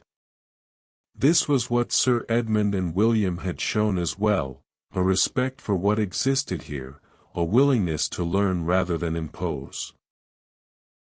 After dinner, Sir Edmund proposed a toast to the harvest, to the estate's continued prosperity, and to the coming marriage. They all raised their glasses, and Thomas found himself moved by the moment, by the sense of community and shared purpose that filled the room. Later, as the evening was drawing to a close, William drew Thomas aside. "Thank you for speaking with Catherine as you did. It means a great deal to both of us. She seems well suited to this life," Thomas observed. "She has the right attitude, curious but respectful, willing to learn. She does. I'm very fortunate." William paused, then continued, "My father and I have been discussing something, and we wanted to ask your opinion before proceeding." "What is it?" We're considering establishing a fund to help maintain the coastal path, to keep it in good repair and safe for travelers. It would be managed jointly by the estate and representatives from the local community. We thought you might serve as one of those representatives, if you'd be willing. Thomas felt a flutter of surprise. I'm not sure what I could contribute. I'm not a landowner or a person of standing. You're someone the community trusts, William said simply. That's more valuable than land or title. Your involvement would signal to others that this is a genuine community effort, not just the estate imposing its will. Thomas agreed to consider it, though he felt uncertain. Each new responsibility, each expansion of his role beyond innkeeper, brought with it a mixture of pleasure and apprehension. He wanted to be useful, wanted to contribute, but he also felt the weight of age and the awareness that his energy was not infinite. The carriage ride back to the inn that night gave him time to think. The September air was cool, and overhead the stars were brilliant in a sky that had cleared after several days of overcast weather. The familiar landscape rolled past in silvered moonlight, and Thomas felt the comfort of its unchanging presence even as so much else in his life was changing. When he reached the inn, he found it quiet and secure, just as he had left it. Mrs. Hadley had stayed to mind things in his absence, and she was waiting in the common room when he entered. "How was the dinner?" she asked. "Good. Very good." He settled into his chair by the fire, suddenly weary. "They want me to help manage a fund for the coastal path. To represent the community." Mrs. Hadley studied him. "And will you?" "I don't know. It feels like a lot to take on." "It is a lot. But you're the right person for it, whether you recognize that or not." She rose, preparing to leave for the village. "You've spent your whole life caring for this place and its people in one way. This is just another form of the same care. Think on it." After she left, Thomas sat alone by the fire, turning over her words. Was she right? Was this just another expression of the care he had always shown, or was it something different, something that required more than he had to give? He did not reach a conclusion that night, but he felt the question settling into him, becoming part of the larger contemplation of what shape his life would take in whatever years remained to him. October brought the first real cold, a sharpness to the mornings that spoke of winter's approach. The leaves on the few trees near the inn turned yellow and brown, then began to fall, drifting across the road and gathering in the corners of the garden. Thomas continued to work through the questions that had been posed to him, both the immediate one about the Coastal Path Fund and the larger ones about how to manage the inn as he aged. He spoke with Mrs. Hadley about the possibility of bringing in additional help on a more permanent basis. He made inquiries in the village about young people who might be interested in learning the innkeeping trade. These were practical matters, but they carried emotional weight as well. Each represented a loosening of his sole grip on the inn, an acknowledgement that the time was approaching when he would need to share its management or relinquish it entirely. The harvest season brought its own rhythms. The fields around the inn were cut and gathered, the last of the garden vegetables brought in and stored. Thomas put up preserves from the fruit that grew near the garden wall, following the methods Margaret had taught him decades ago. The work was familiar, the results modest but satisfying. On the 15th of October, William Hartley's wedding took place in the village church. Thomas attended, along with most of the local community. It was a smaller affair than weddings of such prominent families might usually be, Catherine having expressed preference for simplicity and intimacy over grand display. The ceremony was brief but moving, the vows exchanged with evident sincerity. Afterward, there was a reception at Thornfield, with food and drink provided for all who had attended. Thomas found himself in conversation with various people from the community, many of whom wanted to speak with him about the Coastal Path project or simply to express their appreciation for his role in helping Thornfield's restoration succeed. He felt uncomfortable with this attention, preferring to remain in the background, but he recognized that something had shifted in how he was perceived. He was no longer simply the innkeeper, a familiar but unremarkable presence. He had become someone whose opinion was valued, whose involvement signaled legitimacy and care. This change brought responsibilities he had not sought, but as he watched William and Catherine at the center of the celebration, clearly happy and clearly committed to making a good life here, he felt that the responsibilities were worth bearing. He had helped, in his small way, to make something good happen. That mattered. As October progressed toward November, Thomas finally made his decisions. He agreed to serve on the committee managing the Coastal Path Fund, accepting that this would require time and attention but recognizing its importance. And he hired a young man from the village, Robert Fletcher, who would work at the inn 3 days a week initially, learning the business with the possibility of taking on more responsibility over time. Robert was 19, the son of a fisherman, bright and capable and eager to learn. Thomas began teaching him the routines of the inn. How to maintain the fire, how to greet and settle guests, how to manage the small complexities of running such an establishment. The young man proved quick to learn, and Thomas found satisfaction in passing on knowledge that he had accumulated over so many years. Mrs. Hadley approved of this development. "You should have done this years ago," she said, though not unkindly. "But better late than never. The boy will do well, and you'll benefit from having the help." November settled over the coast with its characteristic gray dampness, the days short and the nights long.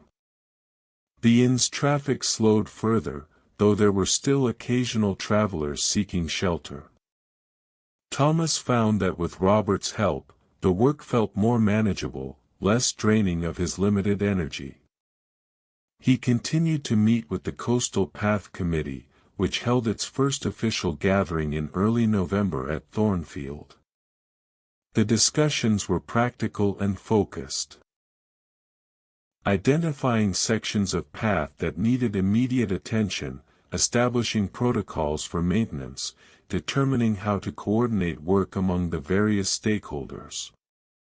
Thomas contributed what he could, his detailed knowledge of the path's condition proving valuable.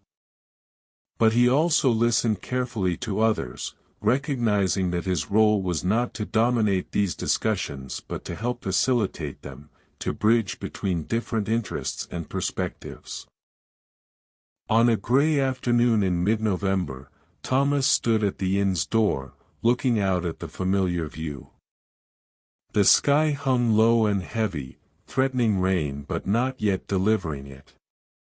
The sea, invisible from this vantage but always present in sound, murmured its eternal conversation with the shore.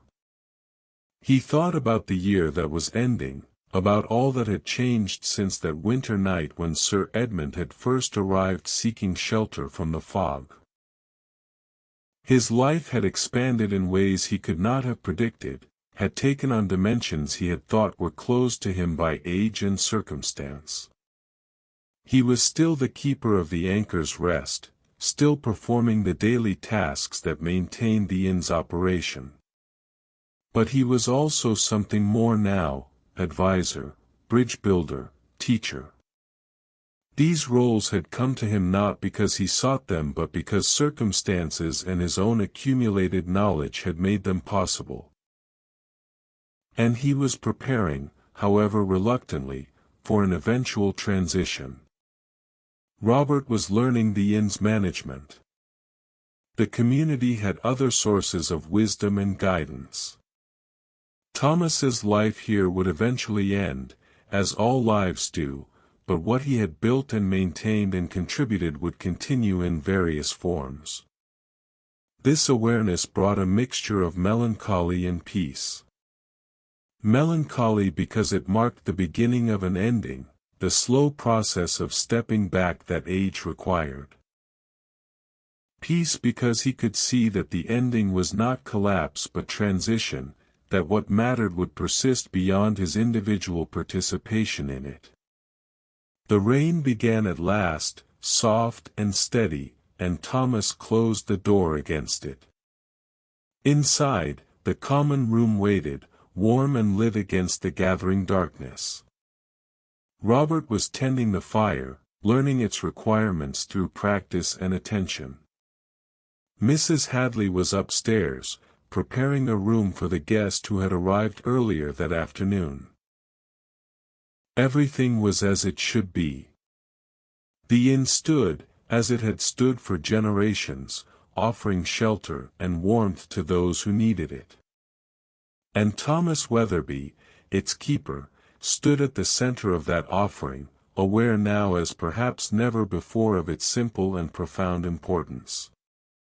He moved to his chair by the fire, settling into it with a small sigh of contentment. Outside, the November rain fell steadily, speaking in its soft voice to the earth and sea. Inside, the fire crackled and the lamps burned, and time moved forward in its patient, inexorable way. Thomas closed his eyes, not to sleep but simply to rest, to let the day's thoughts and impressions settle. In the morning, there would be work to do, routines to maintain, perhaps guests to welcome. The Coastal Path Committee would meet again next week, and he would need to review his notes beforehand. Robert would need guidance on some aspects of the work he was still learning.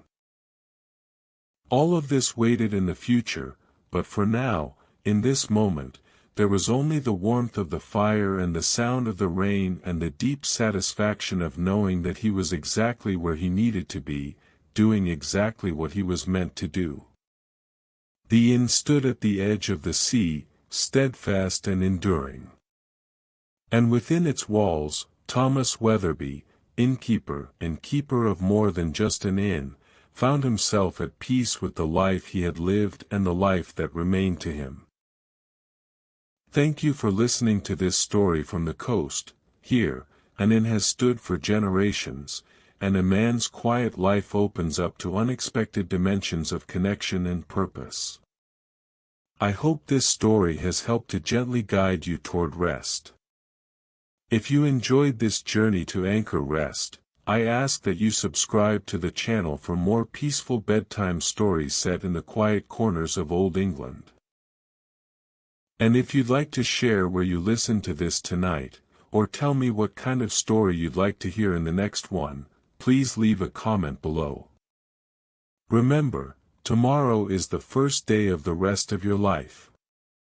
Good night.